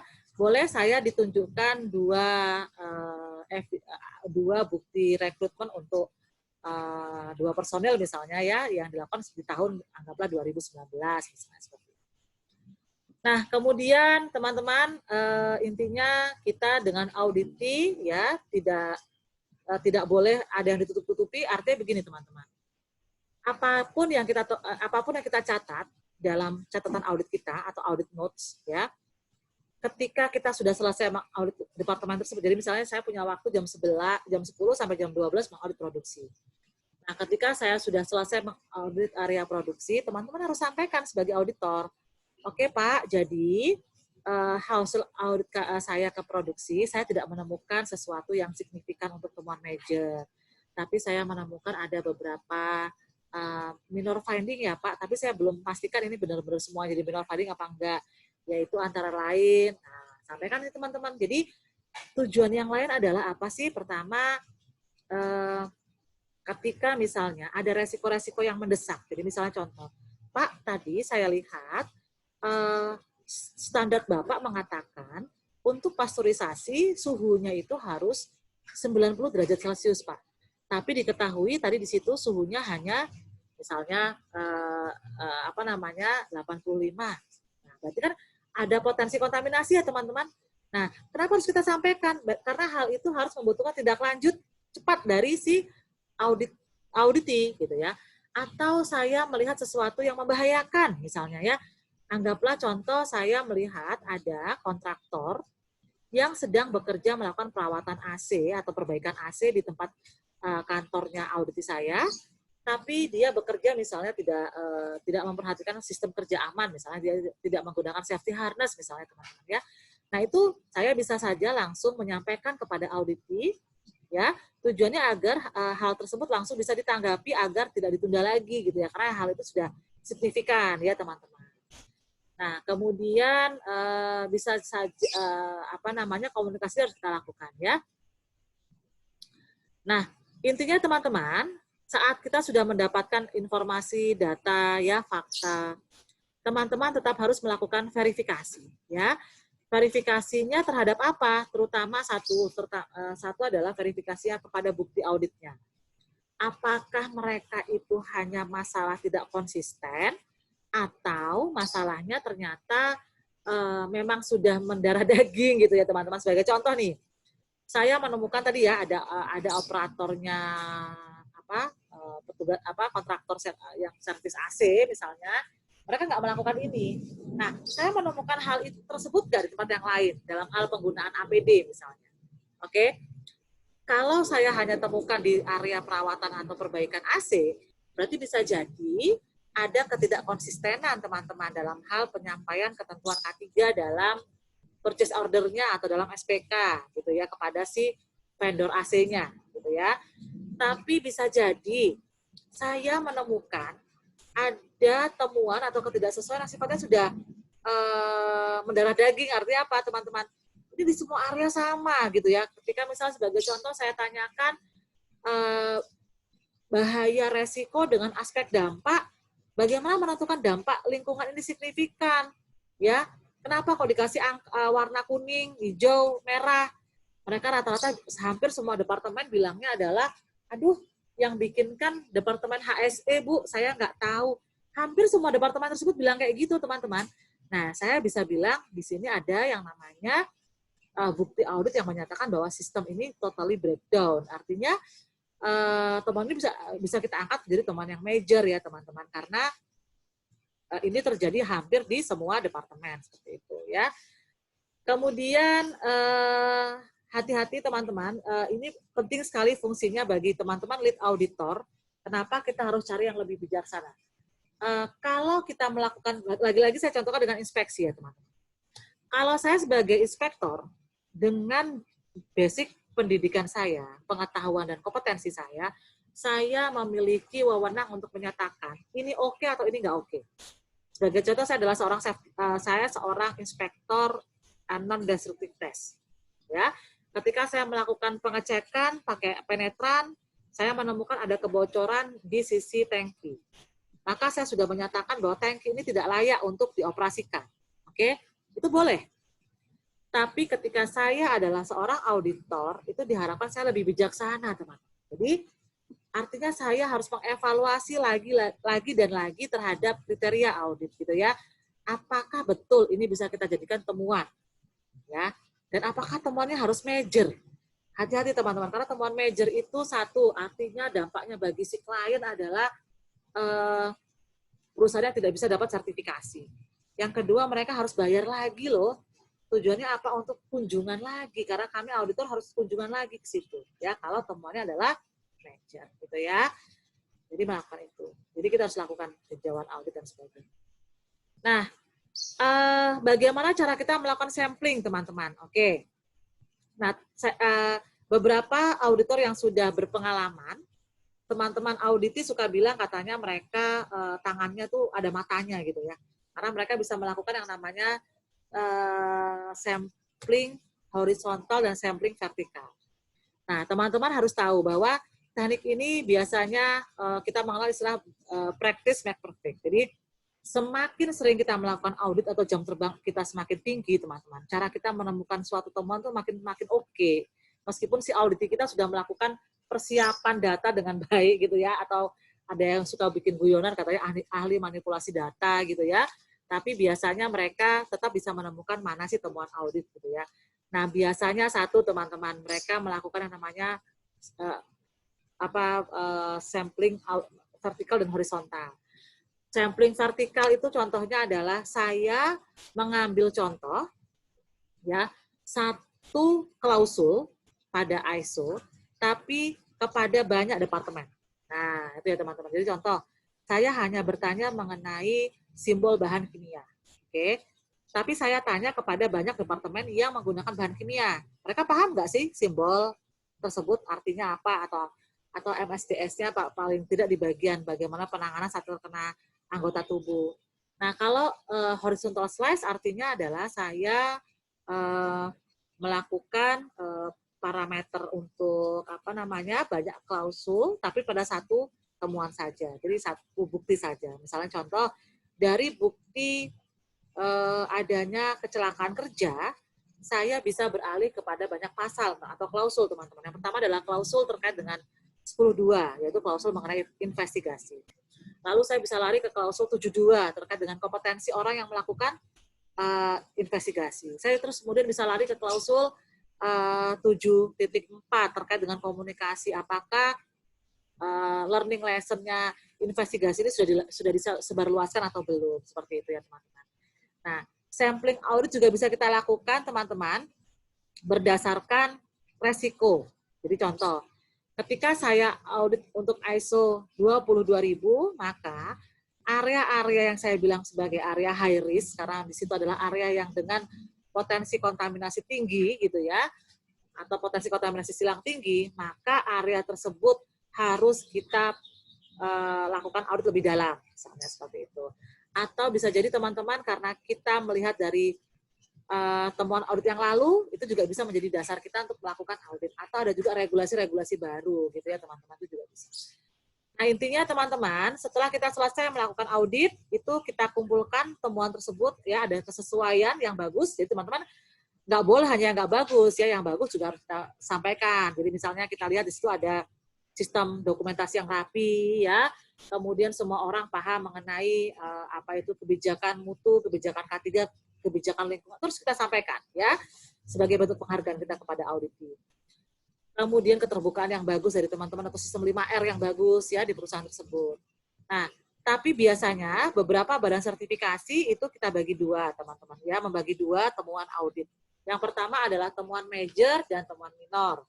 Ya, temuan major biasanya temuan tersebut bisa ada pengaruh yang signifikan ya teman-teman terhadap tidak tercapainya tujuan audit kita. Misalnya contoh ada potensi kematian, ada potensi pencemaran yang luar biasa ya, atau adanya potensi komplain dari customer yang besar, kerugian finansial, itu biasanya temuannya kita kategorikan sebagai temuan major.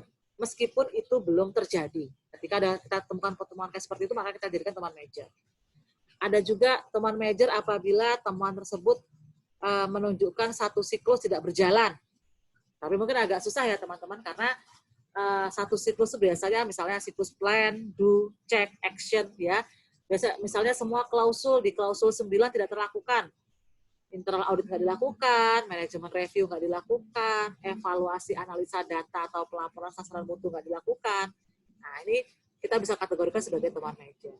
Temuan major juga apabila ada temuan yang sifatnya kecil-kecil, tapi dia merantak ya teman-teman, ada di semua area, banyak area, gitu ya. Nah, itu juga saya bisa kategorikan sebagai temuan major ya.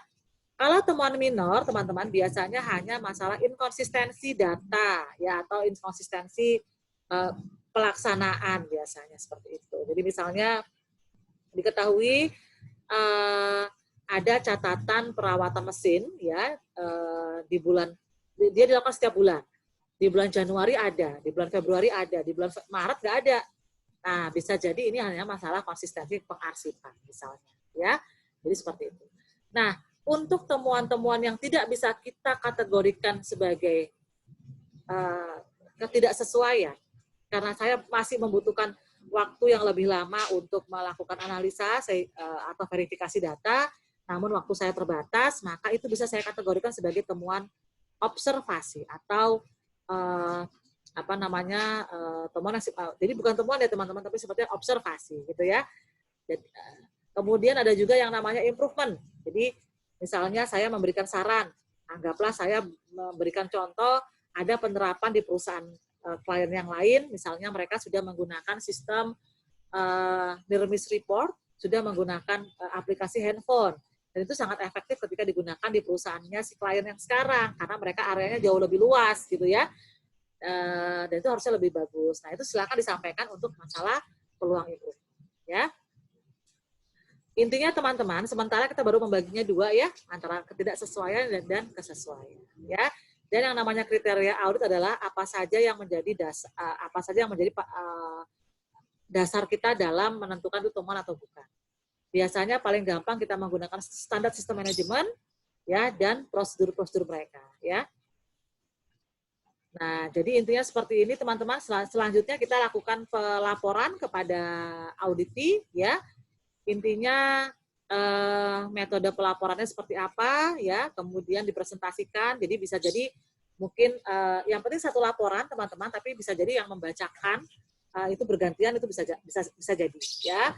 Jika ternyata ditemukan ada temuan major, maka dibutuhkan ada yang namanya kegiatan pasca audit, di mana para auditor diminta datang lagi untuk melihat apakah temuan tersebut sudah dilakukan tindak lanjut.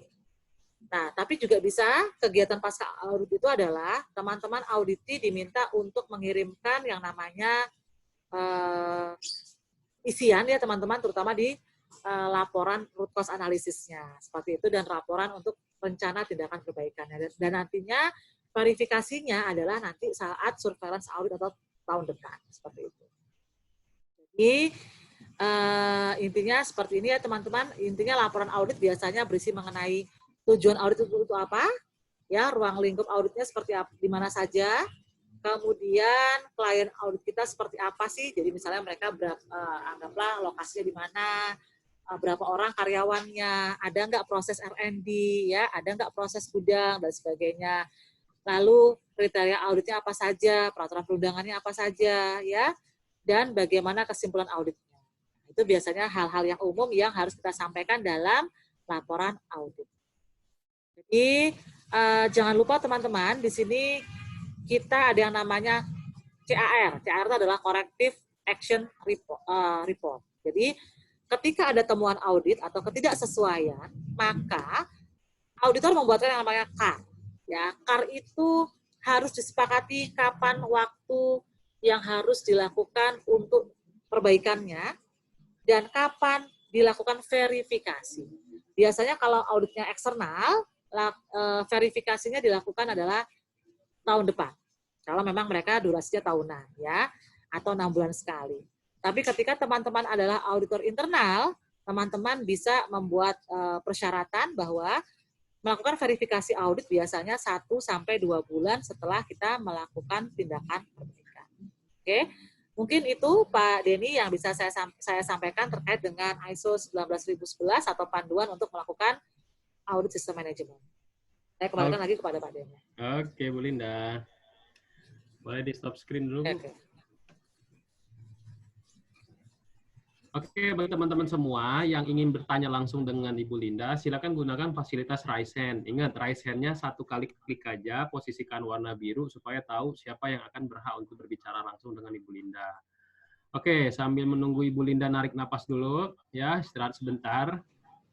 Saya informasikan bahwasannya untuk pengambilan sertifikat, silakan menghubungi, untuk ada kelanjutan dari ISO 19011-2018, silakan hubungin Ibu Made di 0821 13257. Untuk pengambilan sertifikat, silakan hubungin Mbak Bila di 0895 343 486835. Untuk mengetahui update dari Mediatama, ada webinar apa aja yang gratis-gratis, silakan di-follow @Mediatama ataupun di Facebook yang official yaitu Tama Mediatama Sertifikasi.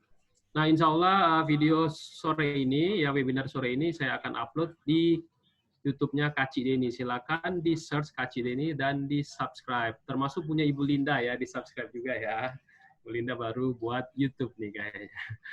Oke ya, nah untuk training berikutnya saya memberikan informasi bahwasannya Mediatama, webinar Mediatama ada training lanjutan. Ada 4 part kita buat untuk SMK 3, tanggal 5, tanggal 6, tanggal 7, tanggal 8, masing-masing bagian part ini berbeda bahasannya.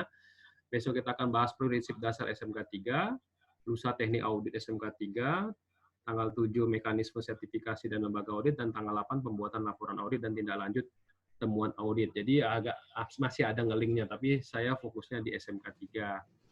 Nah, untuk program e-learning Mediatama menggunakan aplikasi pertama Mika Pro, ya, yang kedua YouTube, yang ketiga Zoom Webinar. Ingat ya, Zoom Webinar bukan Zoom Meeting ya, di Mediatama ya. Nah, apa itu Mika Pro? Mika Pro adalah penggabungan beberapa hard copy seperti modul-modul ahli K3 umum yang seperti ini yang teman-teman sering training. Terus buku-buku regulasi K3 yang tebal, terus video-video kita gabungin semua, termasuk video webinar punya Ibu Linda juga saya udah share di e-learning. Silakan buka e-learning ya, di situ ada tombol e-learning, silakan klik e-learning supaya untuk melihat videonya. Jadi nggak perlu ke YouTube, langsung ke Mika Pro aja sudah ada video e-learning dari webinar kita. Oke, kita mulai menjawab pertanyaan. Yang pertama yaitu dari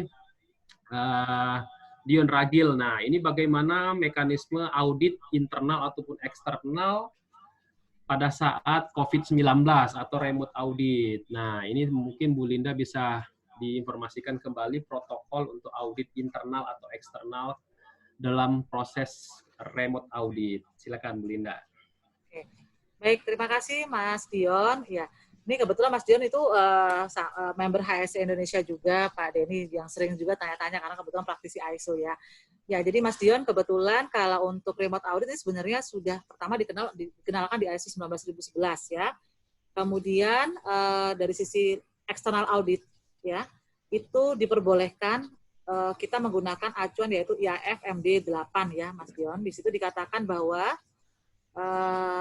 ini kita menggunakan perangkat informasi dan komputer ya yang terkait ya. Jadi atau kita sebut dengan ICT. Nah, kalau boleh nanti saya coba share screen ya Pak Denny, ini ada dari materi yang tadi disebutkan oleh Pak Denny ya teman-teman. Jadi bagi teman-teman yang ingin mempelajari ISO 19011 dengan lebih dalam, karena biasanya kalau kita training biasa 2 hari atau 1 hari ya Pak ya. Nah ini biasanya nanti kita dijelaskan terkait dengan remote audit teman-teman ya. Saya mungkin nggak bisa kasih banyak-banyak karena nanti takut bingung, karena mungkin ada beberapa teman-teman yang nggak memahami secara detail ya. Oke, nah di sini teman-teman sebagai contoh di sini ada yang namanya remote audit. Jadi untuk COVID-19, Mas Dion, lembaga sertifikasi mereka kan acuannya harus kepada badan akreditasi ya, atau badan akreditasi itu punya yang namanya forum, yaitu forum yang namanya IAF, International Accreditation Forum. Nah, dulu kalau atau berdasarkan ISO 19011 Pak Denny, remote audit itu hanya diperbolehkan untuk organisasi yang multi sites. Jadi banyak sekali lokasinya. Jadi seperti area pertambangan, perkebunan sawit misalnya Pak Denny ya. Nah, untuk efisiensi ya dan kemudahan auditnya juga biasanya ini diperbolehkan untuk 50% dari total Mendes. Jadi 50% dari total Mendes kita diperbolehkan menggunakan remote audit. Nah, sebagai contoh teman-teman, misalnya sebagai contoh Buma ya, dia punya banyak tambang ya. Nah, jadi sertifikasinya ruang lingkupnya kepada 10 tambang nih, 10 site. Nah, 5 tambang ini boleh kita lakukan remote audit teman-teman, terutama saat misalnya sertifikasi ya, biar untuk efisiensi ya. Nah, apa sih yang bisa dilakukan remote audit? Pertama adalah untuk tinjauan manajemen, tinjauan dokumennya dan datanya, ya. Kemudian remote audit juga kita bisa lakukan untuk wawancara. Jadi misalnya saya ingin menanyakan kepada operator di area blasting, gitu ya, apakah dia paham mengenai simbol bahan kimia, misalnya ya, saya bisa melakukan wawancara. Nah, cuma khusus untuk ISO 45001 verifikasi ke lapangan untuk mengetahui apakah pengandalan operasional atau sistem kerja aman mereka sudah oke, ya, pengandalan area terbatas mereka sudah oke, Pak Denny, ini belum diperbolehkan dalam kondisi yang normal ya, Pak. Nah, khusus untuk kondisi COVID-19 ini, akhirnya per bulan Mei teman-teman sudah keluar ya yang namanya IAF MD 5 2019. Itu panduannya ya dari IAF. Itu badan sertifikasi diperbolehkan untuk melakukan audit ISO 45001 dengan menggunakan remote audit full. Bayangkan ya teman-teman. Jadi bukan hanya audit lapangan, jadi bukan hanya audit dokumen saja, data saja, dan interview saja, tapi dia juga bisa melakukan audit ke lapangan. Nah, jadi ini biasanya kita menggunakan observasinya bisa menggunakan tadi ya media-media yang seperti Zoom, atau kita bisa menggunakan Skype ya Pak, Google Hangout seperti itu. Bahkan ada juga yang pernah menggunakan drone Pak. Ya, jadi atau rekaman CCTV juga nggak ada masalah. Itu jadi tapi yang penting saat kita melakukan remote audit ini, perangkat apa saja yang kita gunakan? Yang pertama adalah harus disepakati kedua belah pihak. Yang kedua harus ada yang namanya persetujuan Mas Dion, karena mau tidak mau datanya si perusahaan kan dikirim tuh kepada auditor ya, atau ditunjukkan via video conference. Nah kalau bisa atau misalnya top manajemen mereka kita interview via video conference kan bisa direkam tuh ya kan. Nah kekhawatirannya adalah nanti disebarluaskan, ada ketakutan seperti itu dari pihak audit. Nah itu harus dijaga sehingga kita harus membuat yang namanya fakta integritas dari sisi auditor. Mungkin seperti itu Pak Denny. Oke, Bu Linda, luar biasa. Nah, lanjut pertanyaan berikutnya. Ini masih juga teman-teman di sini ada yang masih bingung nih, Bu Linda. Ya, Apa itu ISO 19011-2018 kaitannya ke ISO 9001 2015, ke 14001 oke. 2015, atau ke 45001 2018. Nah, si ISO 19001 2018 ini perannya itu ada di mana? Nah, ini masih ada yang bertanya ini, mungkin agak telat nih. Silakan Bu Linda. Oke, baik. Saya ambil contoh ya Pak Denny, misalnya si perusahaan tersebut, misalnya dia, teman-teman kan kalau yang sudah belajar ISO 9001, 14000, 45001, karena mereka menerapkan yang namanya Annex SL ya teman-teman, atau struktur yang menggunakan 10 struktur, teman-teman bisa lihat di klausul 92 misalnya ya. Di klausul 92 di situ ada yang namanya internal audit. Oke. Nah, internal audit ini biasanya panduan untuk melakukan internal auditnya harus menggunakan ISO 19011. Jadi hubungannya seperti itu Pak. Jadi bagaimana langkah-langkahnya, bagaimana kita melakukan audit. Jadi misalnya contoh, bisa nggak sih Bu dalam COVID-19 ini saya melakukan internal audit misalnya pakai remote? Oke, bisa aja. Tapi saya nggak pakai interview, saya langsung ngasih kuesioner atau checklist. Auditi saya silahkan centang-centang sendiri, terus buktinya dikirimkan kepada saya. Itu boleh nggak? Nah, kalau teman-teman menggunakan ISO 19011, hal itu nggak diperbolehkan teman-teman. Kenapa? Karena kita tetap harus menggunakan 3 cara tadi. Interview, observasi dokumen, data, dan juga kunjungan ke lapangan. Jadi, kalau teman-teman mau remote audit, berarti ya mau tidak mau, misalnya pakai WhatsApp call, bisa ya, atau WhatsApp video, seperti itu. Divideokan dong, tolong area misalnya di area terbatas kita, misalnya di area kompresor, itu divideokan. Nah, seperti itu teman-teman. Jadi remote out. Jadi intinya adalah tentang ISO 19011 ini sebetulnya mendukung untuk satu pelaksanaan internal audit, ya. Kemudian yang kedua adalah ketika teman-teman mau sudah menerapkan ISO kan biasanya kepengen bersertifikasi ya teman-teman. Nah, biasanya badan sertifikasinya teknik auditnya juga menggunakan pedoman yang sama, yaitu ISO 19011. Jadi sekarang paling gampang gini Pak Denny, bayangkan saja ketika saya punya mazhab mencari suami, mazhabnya pacaran. Ya. Ada satu lagi mazhabnya ta'aruf gitu ya. Wah itu nggak akan ketemu ya Pak Denny misalnya ya. Jadi artinya baik itu si auditor badan sertifikasi maupun saya sebagai lembaga yang akan diaudit, ketika saya melakukan internal audit, saya menggunakan metode atau pedoman yang sama, yaitu ISO 19011. Seperti itu, Pak. Jadi, itu hubungannya. Ya. Oke, jadi teman-teman ISO 19011-2018 ini sebagai pedoman ya untuk mengaudit sistem manajemen. Nah, itu sistem manajemennya apa aja, itu tadi sudah disebutkan oleh Bu Linda ya. Oke, kita buka penanya langsung dengan Pak Ardin. Silakan Pak Ardin. Langsung bertanya ke Ibu Linda. Di-unmute dulu. Oke, kalau Pak Ardin belum bisa connect, Alaudin Azhar, silakan. Alaudin, Pak Alaudin, Pak Ardin. Jadi kalau teman-teman mau langsung berbicara dengan Ibu Linda, gunakan raise hand. Oke, kita lanjut pertanyaannya sambil menunggu mereka berdua connect. Dari Muhammad Kohirudin nih, ini mengenai standar auditor nih. Katanya ada auditor yang tidak diakui. Nah, bagaimana, apakah standar audit itu berbeda? Standar auditor itu seperti apa sih, Bu? Nah, gitu. Mungkin seperti itu pertanyaannya. Silakan, Bu Linda. Oke, baik. Saya carikan filenya dulu ya. Baik, jadi teman-teman, kembali lagi, kalau kita sebagai auditor internal, itu kan dikatakan harus kompeten ya. Jadi kompeten, independen. Nah, kompeten ini yang paling gampang adalah berdasarkan biasanya bukti pelatihan teman-teman. Karena kan hampir nggak ada ya dari pendidikan kan, karena nggak ada sekolah jurusannya audit itu kan nggak ada. Tapi biasanya paling gampang untuk membuktikan apakah saya sebagai seorang auditor itu kompeten. Biasanya saya menggunakan bukti kelulusan training misalnya. Nah, misalnya keikutsertaan teman-teman dalam pelatihan internal auditor berdasarkan ISO 19011 itu yang tadi saya bilang ya Pak Denny 2 hari 1 hari full gitu ya, itu biasanya bisa menjadi bukti bahwa internal auditor tersebut sudah kompeten. Biasanya seperti itu. Nah, Tapi kalau dia sebagai external auditor, biasanya dia ada aturan tersendiri, teman-teman. Ya, ini saya coba share screen, teman-teman, terkait dengan materi ini, ya. Oke, jadi teman-teman, seorang auditor itu dikatakan dalam ISO 19011 adalah yang pertama, mereka memahami mengenai pengetahuan bagaimana cara melakukan audit sistem manajemen. Ya.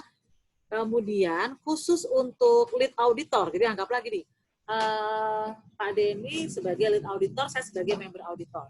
Maka Pak Denny dia harus dipastikan dia punya kemampuan dalam hal memimpin tim audit, ya. Karena bagaimanapun nanti ketika ada saya sebagai auditor, member auditor, mungkin ada orang lain lagi misalnya sebagai member auditor. Nah, Pak Denny lah yang harus memutuskan apakah temuan ini bisa diangkat sebagai temuan atau tidak, teman-teman. Seperti itu, ya.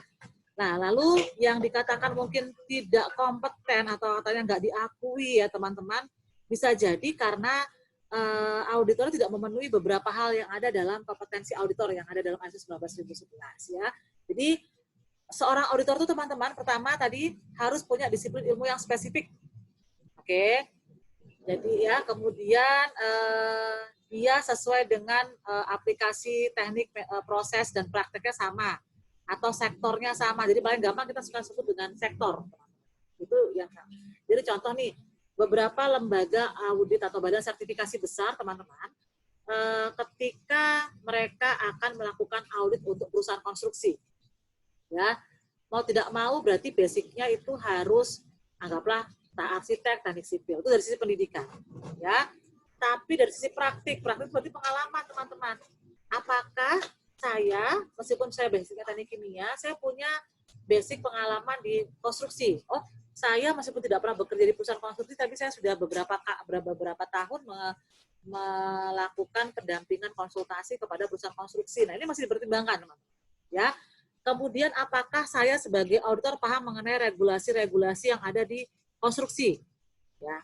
Nah, ini yang namanya persyaratan hukum, teman-teman. Jadi, untuk sebagai seorang auditor, kalau internal auditor mungkin agak simpel ya Pak Denny, hanya training aja cukup. Atau mungkin pemahaman tentang bagaimana proses produksi di perusahaannya atau proses bisnis di perusahaannya. Tapi ketika dia mau menjadi seorang auditor eksternal, ini cukup banyak, teman-teman, pengetahuan atau sektor-sektor harus kita pelajari, ya.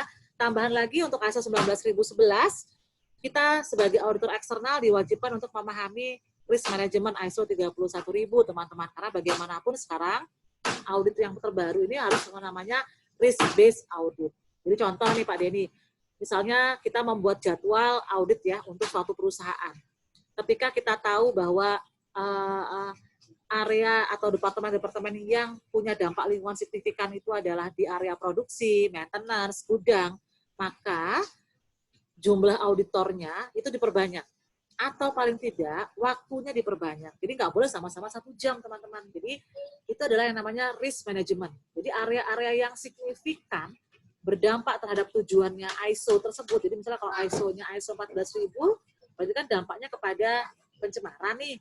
Nah, berarti kita lihat yang mana nih yang paling berdampak. Maka area tersebut harus lebih lama untuk dilakukan audit. Nah, seperti itu ya, teman-teman.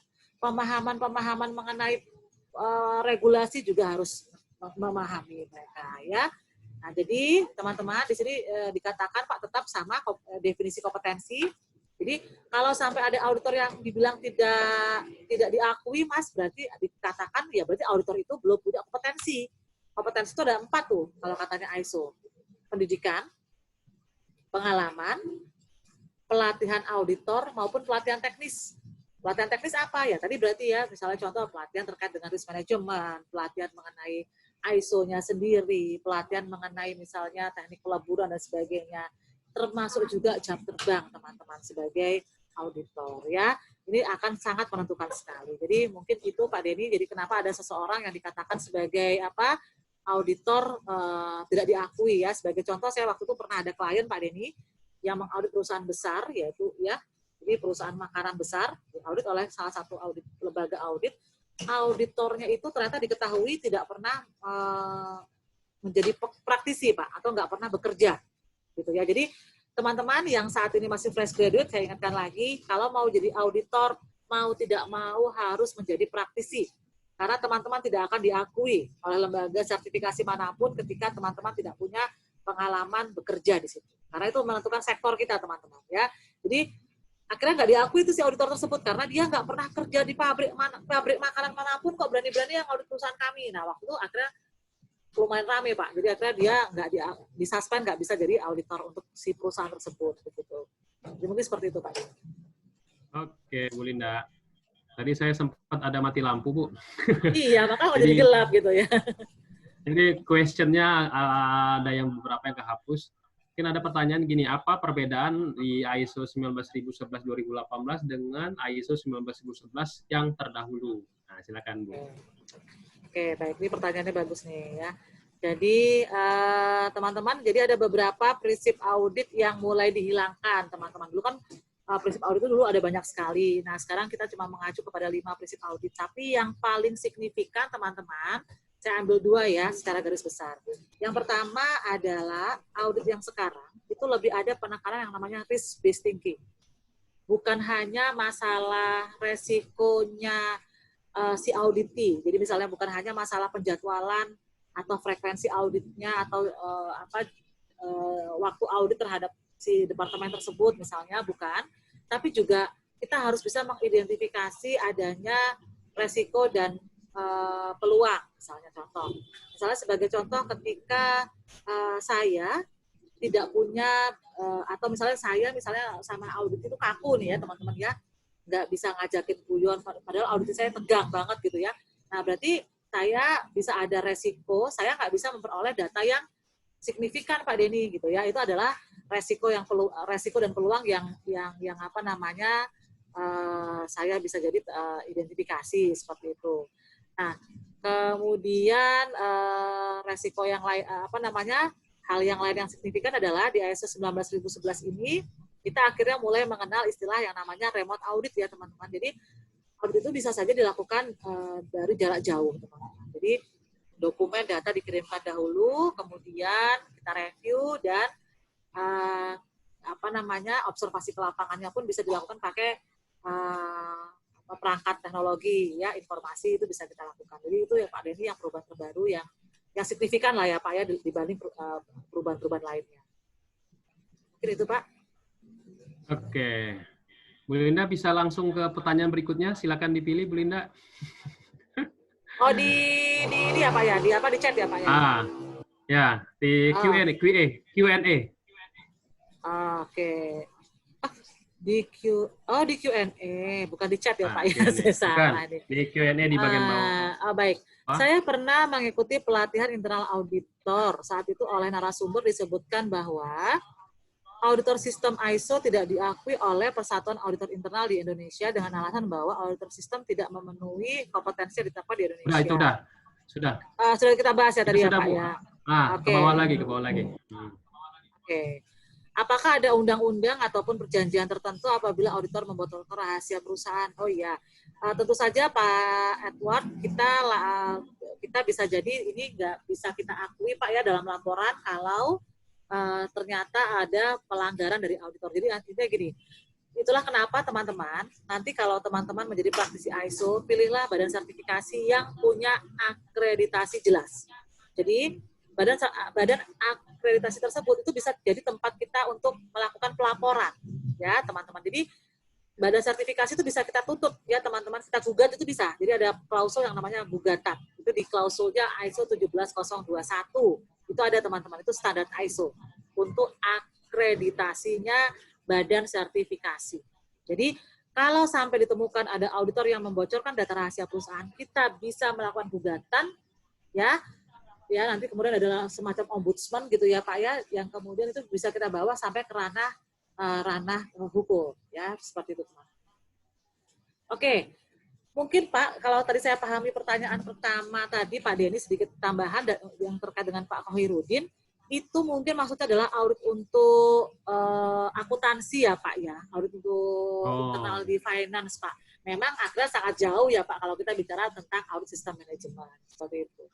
Oke, dari Pak Edward Marbun, apakah seperti tadi ya masih sama? Apakah tadi masalah perjanjian tidak membocorkan kerahasiaan itu apakah seperti sumpah prajurit? Tidak Pak, ini bentuknya adalah seperti fakta integritas. Jadi sebagai contoh atau non-disclosure agreement, di situ saya tulis misalnya saya yang bertanda tangan di bawah ini nama Linda Saraswati Iskandar, ya saya sebagai auditor, saya akan menjaga kerahasiaan. Nah, saya tanda tangan di atas materai Pak. Artinya surat perjanjian itu ya berlaku mengikat saya dan juga perusahaan saya. Kalau sampai nanti ada memang kebocoran data atau informasi yang diberikan oleh klien saya bisa dituntut secara hukum, gitu ya. Oke. Nah, ini sekarang dari Bayu Indrawan. Bayu Indrawan mau ngomong, silakan Pak Bayu Indrawan. Oke, monggo. Pak Bayu Indrawan.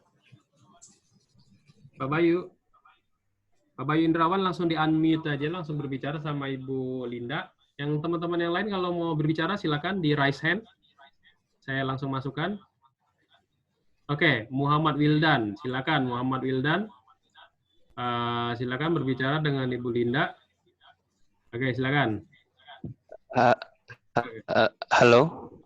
Halo Mas, ya Mas Wildan. Ya, selamat sore Bu Linda. Ya, sore Mas. Bu Linda. Ya, Bu Linda, saya sering lihat pernah ketemu dengan Bu Linda juga di pelatihan di AIC Indonesia. Oke. Bu Linda, ada yang ingin saya tanya, Bu Linda. Terkait risk based audit. Jadi terkait dengan adanya risk based audit ini untuk yang 2018 tadi sempat Ibu sampaikan. Pertanyaan saya, apakah risk based audit ini fokus kepada auditor dan tim auditor dan auditi, atau saya pernah dengar apakah risk based ini bisa auditor ini fokus kepada strategic planning-nya perusahaan. Maksud saya gini, auditor kan biasanya kita fokus kepada compliance terkait pemenuhan klausul. Nah, apakah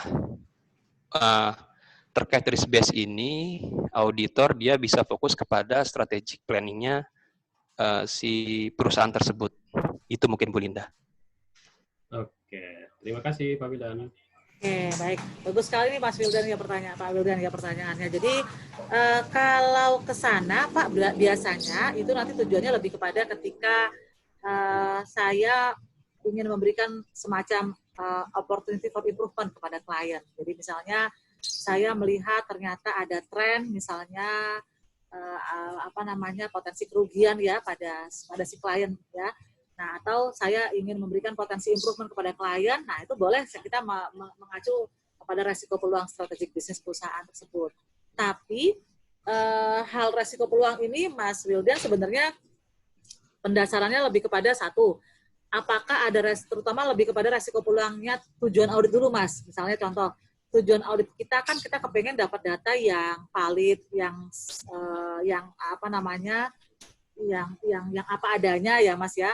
Nah, misalnya contoh, resiko peluang itu dalam hal risk based thinking di 19.011 sebagai contoh nih Mas Wildan ya. Misalnya saat saya melakukan remote audit. Kemudian remote audit itu saya minta kepada si PIC untuk tolong divideokan atau diambilkan rekaman video di area-area yang resiko tinggi nih Mas. Anggaplah di area dekatnya furnace ya, dekatnya area-area terbatas lah pokoknya. Nah, bisa jadi di area-area tersebut si auditi ngambil videonya misalnya ya pokoknya di tempat spot-spot yang udah oke lah gitu ya Mas ya. Nah, ketika artinya saya harus mengidentifikasi ada nggak resiko bahwa data saya yang saya dapatkan ini nggak objektif. Nah, itu harus jadi resiko peluang yang dimaksudkan oleh Mas Wildan tadi itu bisa jadi untuk resiko peluang ketika saya ingin memberikan masukan. Ya karena kan saya kepengen ada added value ya sebagai auditor kepada audit saya gitu ya, itu boleh Mas. Jadi saya melihat ada nggak resiko peluang terhadap laporan kinerja manajemen gitu ya. Tapi yang diharapkan di ISO 19.011 pertama lebih kepada tercapainya tujuan audit kita Mas. Jadi misalnya tujuan audit kita kan sebetulnya lebih kepada memastikan apakah pertama ya compliance, yang kedua performance ya.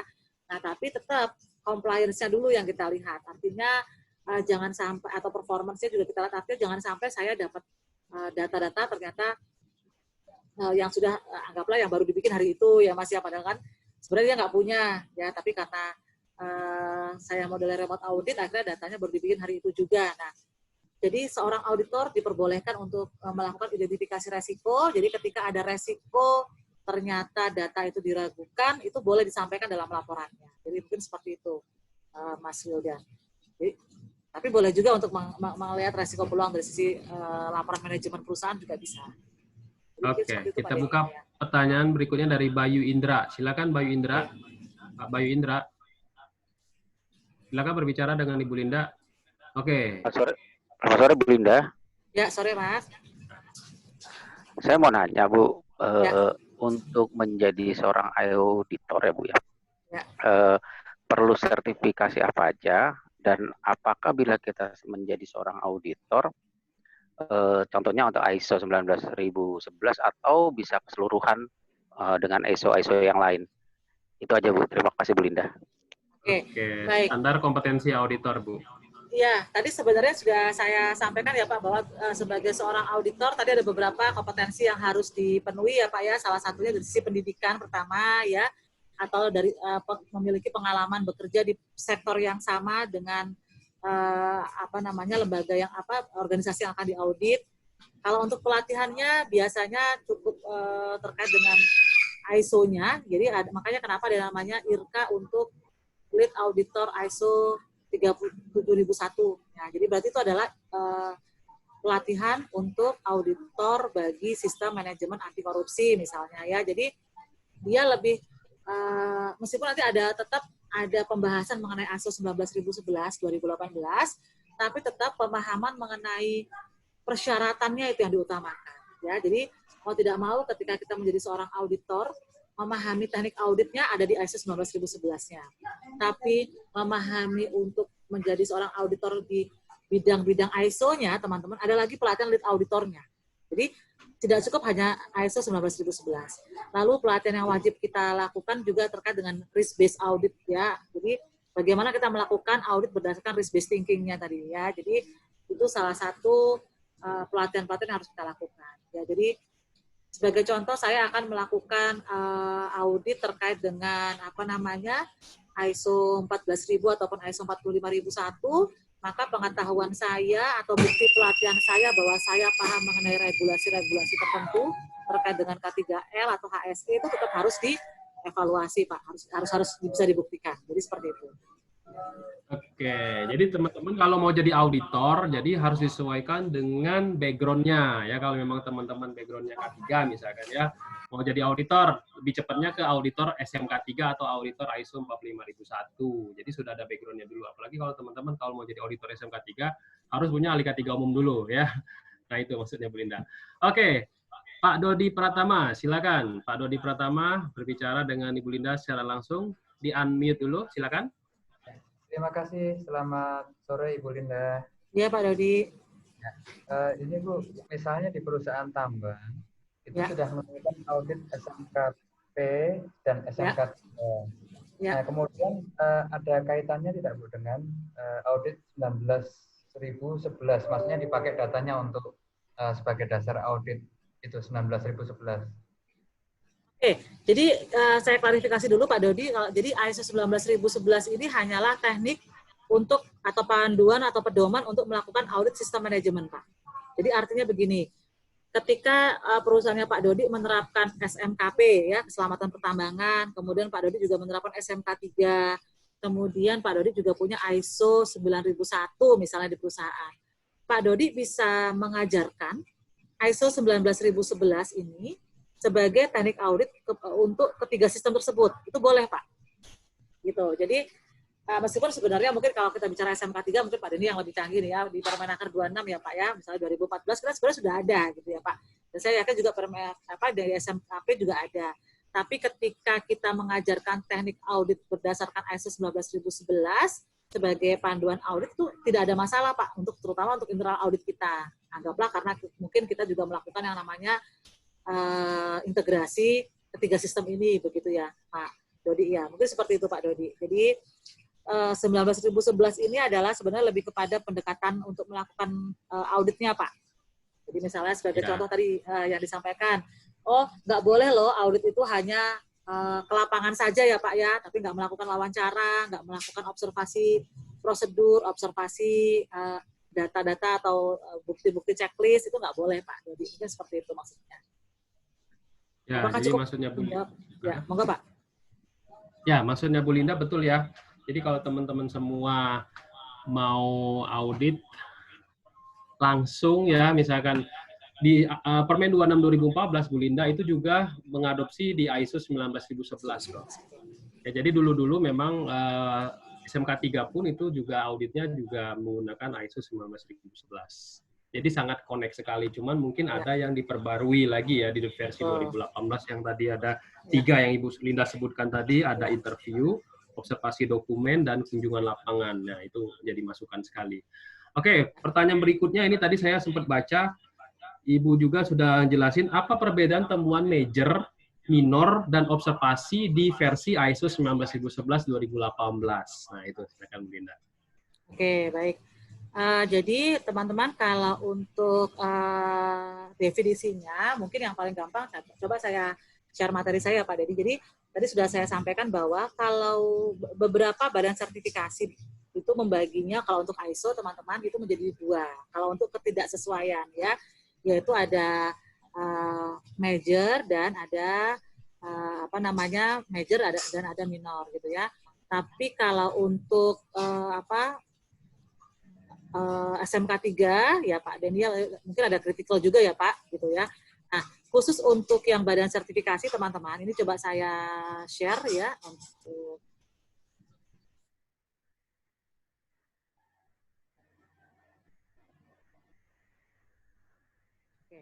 teman-teman mungkin bisa lihat ya di sini ya. Jadi hasil audit itu ada yang namanya kesesuaian atau conformity, ada non-conformity. Ini khusus ISO ya teman-teman ya. Jadi ISO 9001, 14001, ya 22000 ya. Ada juga yang namanya opportunity for improvement ya. Jadi opportunity for improvement ini bisa 2 teman-teman istilahnya. Jadi ada kondisi di mana ada peluang bisa menjadi ketidaksesuaian. Jadi kita belum yakin ya, tapi dia itu bisa peluang untuk menjadi ketidaksesuaian gitu. Jadi misalnya ada peluang ini pencatatannya bisa salah nih. Atau misalnya kita punya sistem tracker Pak Denny, itu sistemnya masih manual banget, masih pakai Excel. Padahal di situ menentukan kapan kalibrasi ulang untuk alat kita. Yang alat kita itu signifikan menentukan apakah produk kita itu bisa aman dari kontaminasi produk atau enggak gitu ya. Nah, itu salah satu yang namanya observasi ya. Tapi ada juga yang namanya suatu peluang untuk yang namanya improvement. Tadi yang ini mungkin hubungannya kayak yang pertanyaan Mas Wildan. Jadi teman-teman dengan melihat yang namanya laporan sasaran, pencapaian sasaran mutu atau sasaran perusahaan atau target perusahaan atau KPI, kita bisa melihat trennya perusahaan ini sebenarnya oke loh, atau ada peluang loh gitu ya teman-teman ya.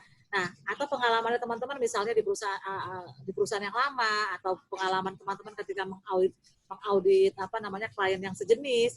Nah, yang bagus teman-teman berikan jadikan benchmark atau benchmark itu berarti kayak kita jadikan contoh yang bagus ya gitu ya. Itu memungkinkan. Nah, untuk definisi major sama minor ya teman-teman ini sebagai contoh. Kategori major teman-teman biasanya diberikan kepada temuan-temuan yang ada pelanggaran peraturan perundangan terutama yang signifikan teman-teman. Jadi misalnya kalau di 14.000 terkait dengan AMDAL atau UKL-UPL, terkait dengan izin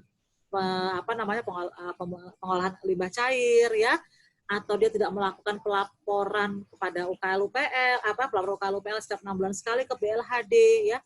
Untuk pelaporan-pelaporan tidak yang di lingkungan tapi yang tidak terlalu signifikan ya teman-teman, misalnya contoh dia sudah punya izin SIPA misalnya, izin pengambilan tanah, tapi dia cuma lupa bayar retribusi Pak Denny misalnya, atau dia terlambat retribusi, mungkin itu tidak sampai jadi major gitu ya. Jadi mungkin seperti itu teman-teman.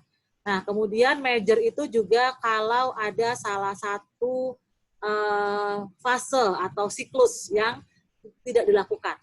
Misalnya contoh teman-teman kemarin mungkin kalau ikut pelatihan webinar saya dan Pak Denny yang di 9001 kita katakan bahwa klausul 4, 5, 6 itu adalah klausul planning.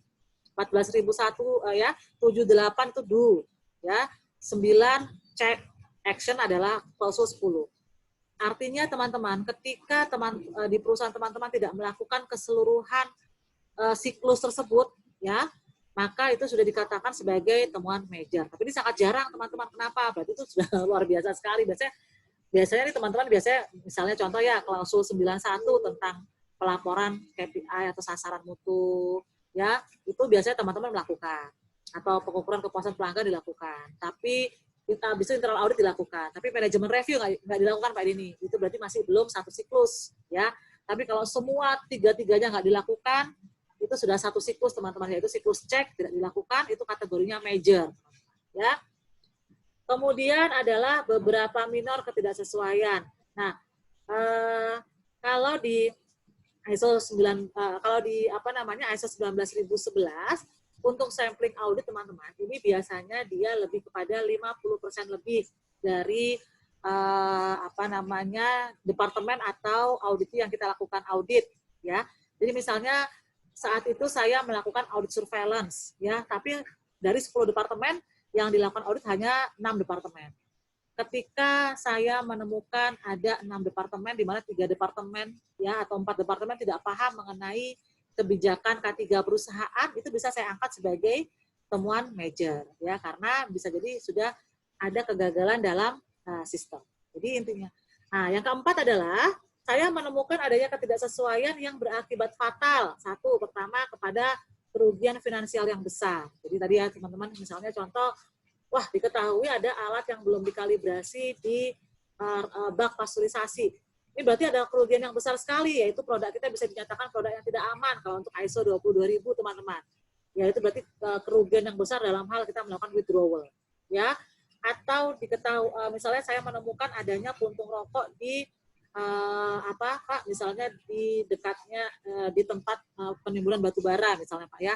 Nah itu meskipun hari itu tidak ada kebakaran Pak Dedi, tapi karena bisa jadi ada terjadi kebakaran, ada kerugian finansial yang besar, saya bisa angkat temuan ini sebagai temuan major, ya. Atau bisa jadi ada pompa IPAL yang tidak dilakukan perawatan, saat itu saya mengetahui ada air limbah, ya, yang memang belum diolah oleh IPAL tersebut, tapi sudah bocor ke got sebelah ya Pak, ke selokan yang sudah berhubungan dengan masyarakat. Meskipun saat itu nggak ada demo Pak masalah pencemaran limbah, tapi itu bisa mempengaruhi image perusahaan karena sudah berarti kita ada kebocoran pencemaran air ya Pak ya. Berarti itu sudah bisa kita kategorikan sebagai temuan major. Nah, untuk temuan minor teman-teman biasanya karena masalah ketidakkonsistenan, ya. Biasanya dia tidak menyebabkan hal-hal yang tadi kita bahas di masalah major tadi, ya. Jadi biasanya hanya masalah kegagalan dokumentasi dan record. Mungkin seperti itu Pak Denny perbedaan antara minor dan major ya Pak, dan observasi. Oke, terus selanjutnya ada pertanyaan lagi, tapi sebelum kita bahas pertanyaan, saya mohon bantuannya buat teman-teman semua agar dapat mengisi polling kita hari ini ya, sambil mengisi. Nah, ya silakan teman-teman untuk mengisi pollingnya untuk evaluasi kita webinar kita hari ini. Oke, sambil menunggu polling masuk, Bu Linda boleh diceritain ini banyak juga pertanyaan dari Pak Ahmad Afandi, terus Pak siapa lagi nih, Bobby ya, terkait dengan sertifikasi IRCA. Ini cara dapatnya gimana, berlakunya berapa lama, terus untuk registrasinya itu seperti apa, sehingga kita diakui di badan sertifikasi. Nah, silakan Bu Linda. Oke, baik. Dari Pak Bobby ya. Oke, Pak Bobby, jadi untuk sertifikasi IRCA, betul Pak, itu tidak, sebenarnya kita nggak bisa bilang 3 tahun ya Pak ya, karena dia sebenarnya berlaku terus selama standar ISO-nya tidak berubah Pak, gitu ya. Tapi balik lagi Pak, kita kadang-kadang juga diminta untuk mengisi, kalau kita ada yang cuma sertifikasi IRCA saja, ada juga yang dia member IRCA Pak. Jadi kita apakah setelah ikut IRCA itu langsung ikut serta menjadi member IRCA? Nah itu kalau kita ikut dalam member IRCA Pak, biasanya nanti kita di situ dihitung jam terbang kita sebagai auditor. Karena itu akan menentukan kelasnya kita. Mungkin sebagai contoh Pak, kalau dulu saya ingat ketika saya mengurus masalah ST menjadi insinyur ya Pak di Persatuan Insinyur Indonesia, ya berarti saya harus mengisi berapa banyak log mende saya sebagai auditor. Nah, jadi seperti itu teman-teman.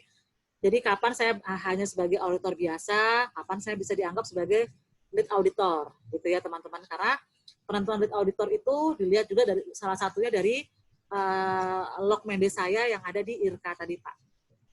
Siapa tadi Pak namanya tadi? Pak Bobi. Pak Bobi, ya mungkin seperti itu Pak Bobi. Nah kemudian jadi ketika kita ikut di suatu lembaga pelatihan atau training, kalau mereka sebutnya TO ya Pak ya, atau training organizer untuk yang register untuk IRKA ataupun PECB ya teman-teman, yang sekarang yang diakui dua nih, PECB ataupun IRKA. Nah itu biasanya kita biayanya itu hanya biaya keikutsertaan training kita Pak. Nah, itu belum kita ikut serta dalam, kita belum keikutsertaan kita sebagai membernya IRKA. Nah, itu nanti ada lagi, Pak, kita diminta sekian dolar untuk kita register sebagai membernya IRKA. Itu ada lagi. Nah, ini langsung saja saya bacakan ke gimana, Pak Denny? Ini Pak Ardin dari tadi mau ngomong nih. Pak Ardin, Oke, monggo, Pak. Pak Ardin di-unmute dulu kalau mau ngomong. Pak Ardin. Dari tadi nih Pak Ardin nih ya. Pak Ardin. Oke. Lanjut aja Bu Linda yang belum terjawab mungkin di tempat Bu Linda. Saya belum kebaca. Ini udah bisa nih. Pak Ardin? Halo? Silakan. Selamat malam Bu Linda. Ya Pak, selamat sore Pak. Ya, di sini malam di Timika. Sudah malam ya Pak ya di sana ya, sudah buka puasa pasti di sana. Iya Bu. Iya Pak, silakan Pak. Saya mau nanya, yang pertama kan, apakah setiap perusahaan itu harus menerapkan misalnya sistem ISO 9001, 22.000 sama 14.000 itu yang pertama. Apakah itu perlu? Apakah cuma hanya di antara 91 sama 22.000? Terus yang kedua, di internal kami kan itu yang mengenai terkait ditunjuk sebagai internal auditor kan si auditornya telah menggunakan SK dari manajer. Apakah itu sangat menunjang untuk kita sebagai auditor? Dan selain itu juga memang sudah mengikuti training-training internal di perusahaan mengenai lead auditor kayak gitu. Mohon tanggapannya Bu Linda. Oke, baik. Oke, tercapai. Bu, ini saya tegaskan lagi ya. Ini pertanyaannya ini, dia mungkin bertanyanya, apakah perusahaan ini wajib 9.001, 14.001, atau 22.000? Kan kalau di SMK 3 ada kewajiban tuh. Nah, ini perusahaannya seperti apa yang ada kewajiban untuk 9.000, 14.000, 22.000, atau 45.001? Itu ini pertanyaan pertama. Ini Pak Ardin ya, Pak ya? Pak Ardin, ya.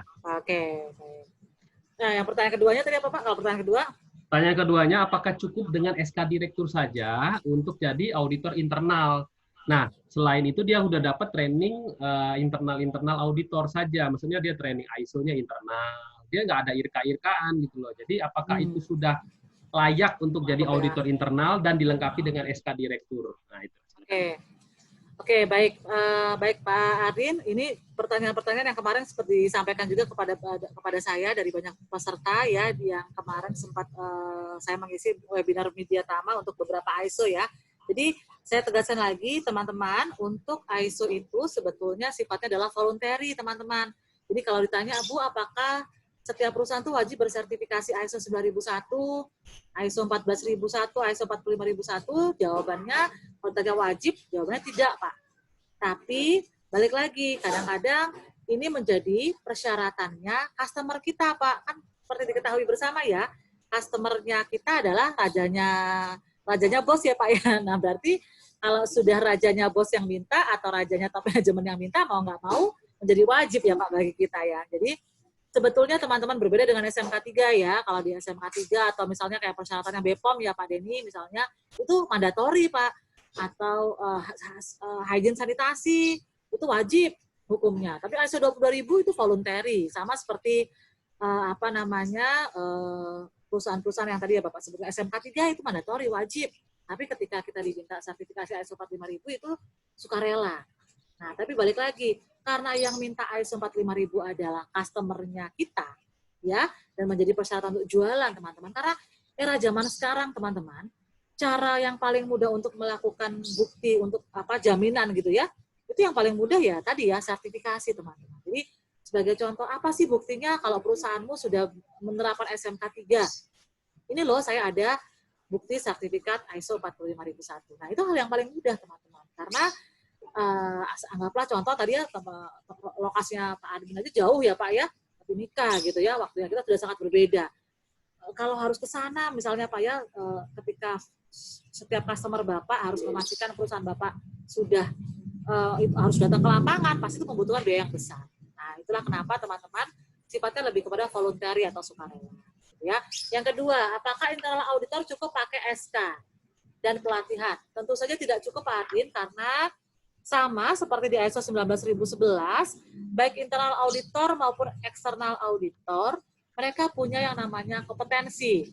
Nah, yang disebut dengan kompetensi itu mereka harus punya satu pendidikan yang sesuai. Ya, yang kedua adalah pelatihan yang sesuai. Lalu pengalaman. Ya, jadi misalnya sebagai contoh Pak Adin, saya pindah ke perusahaan Bapak. Ya, saya belum punya pengalaman di perusahaan Bapak, tapi saya sudah punya pengalaman lama sebagai auditor. Meskipun auditor internal, nah itu bisa jadi saya masuk sebagai auditor, ya. Jadi silakan teman-teman atur sendiri sebenarnya secara pengalaman, tapi ini diatur lagi teman-teman terkait dengan tadi ya balik lagi resiko dan peluang. Bayangkan teman-teman, ketika perusahaannya Pak Adin adalah perusahaan perkebunan kelapa sawit, atau tadi pertambangan, ya. Kemudian seseorang yang meskipun sudah punya pengalaman lama sebagai auditor internal di tempat lain, tapi tidak punya pengalaman sama sekali di pertambangan atau tidak paham sama sekali proses pertambangan di tempat Bapak. Nah, ini juga masih belum dikatakan sebagai auditor yang oke, Pak. Tapi itulah kenapa harus ada yang namanya tingkatan berjenjang. Oke, kita bisa jadikan dulu sebagai observer, Pak. Nah, kalau untuk auditor biasanya tadi kemampuan dia memahami dari sisi pendidikannya, gitu ya, itu harus kita lihat. Itu seperti itu, Pak Denny. Tapi untuk IRKA, internal auditor mungkin tidak wajib Pak Denny ya, tapi sebagai lead auditornya mungkin boleh-boleh saja. Tapi untuk internal auditor, pertama adalah ISO 19011, pemahaman persyaratan ISO-nya sendiri Pak Denny, lalu persyaratan proses dan teknologi yang digunakan dalam perusahaan tersebut itu harus paham biasanya. Seperti itu Pak. Oke Bu Linda, ini sekedar sharing aja ya teman-teman. Ya. Kalau saya dulu waktu kerja di perusahaan, kalau mau dapat IRKA ya, bisikin auditor eksternalnya, bilang aja kalau misalkan auditor internalnya nggak kompeten. Jadi nanti teman-teman bisa di training IRKA. Ya lumayan kan, gratis kan. Nah itu kalau strategi saya dulu seperti itu, karena menggunakan, kalau kita ngajuin sendiri kita nggak akan di-approve karena mahal kan IRKA. Tapi kalau kita menggunakan pihak eksternal atau tangan orang luar, nah biasanya langsung di-approve oleh manajemen. Nah itu tipsnya ya. Oke Bu Linda, sudah jam 5, udah 2 jam waktu kita. Terima kasih banyak atas waktunya, dan mohon maaf nih bagi teman-teman semua yang pertanyaannya belum bisa terjawab ya, karena pertanyaannya banyak sekali dan pesertanya ada 110 tadi sudah masuk, yang bertahan hanya ada 70. Ya, 72. Oke, 72. Oke, itu aja Bu Linda, terima kasih buat semuanya. Stay at home ya, di rumah saja ya, tingkatkan terus skill Anda bersama webinar Mediatama. Oke, saya akhiri dengan billahi taufiq wal hidayah. Wassalamualaikum warahmatullahi wabarakatuh. Salam safety.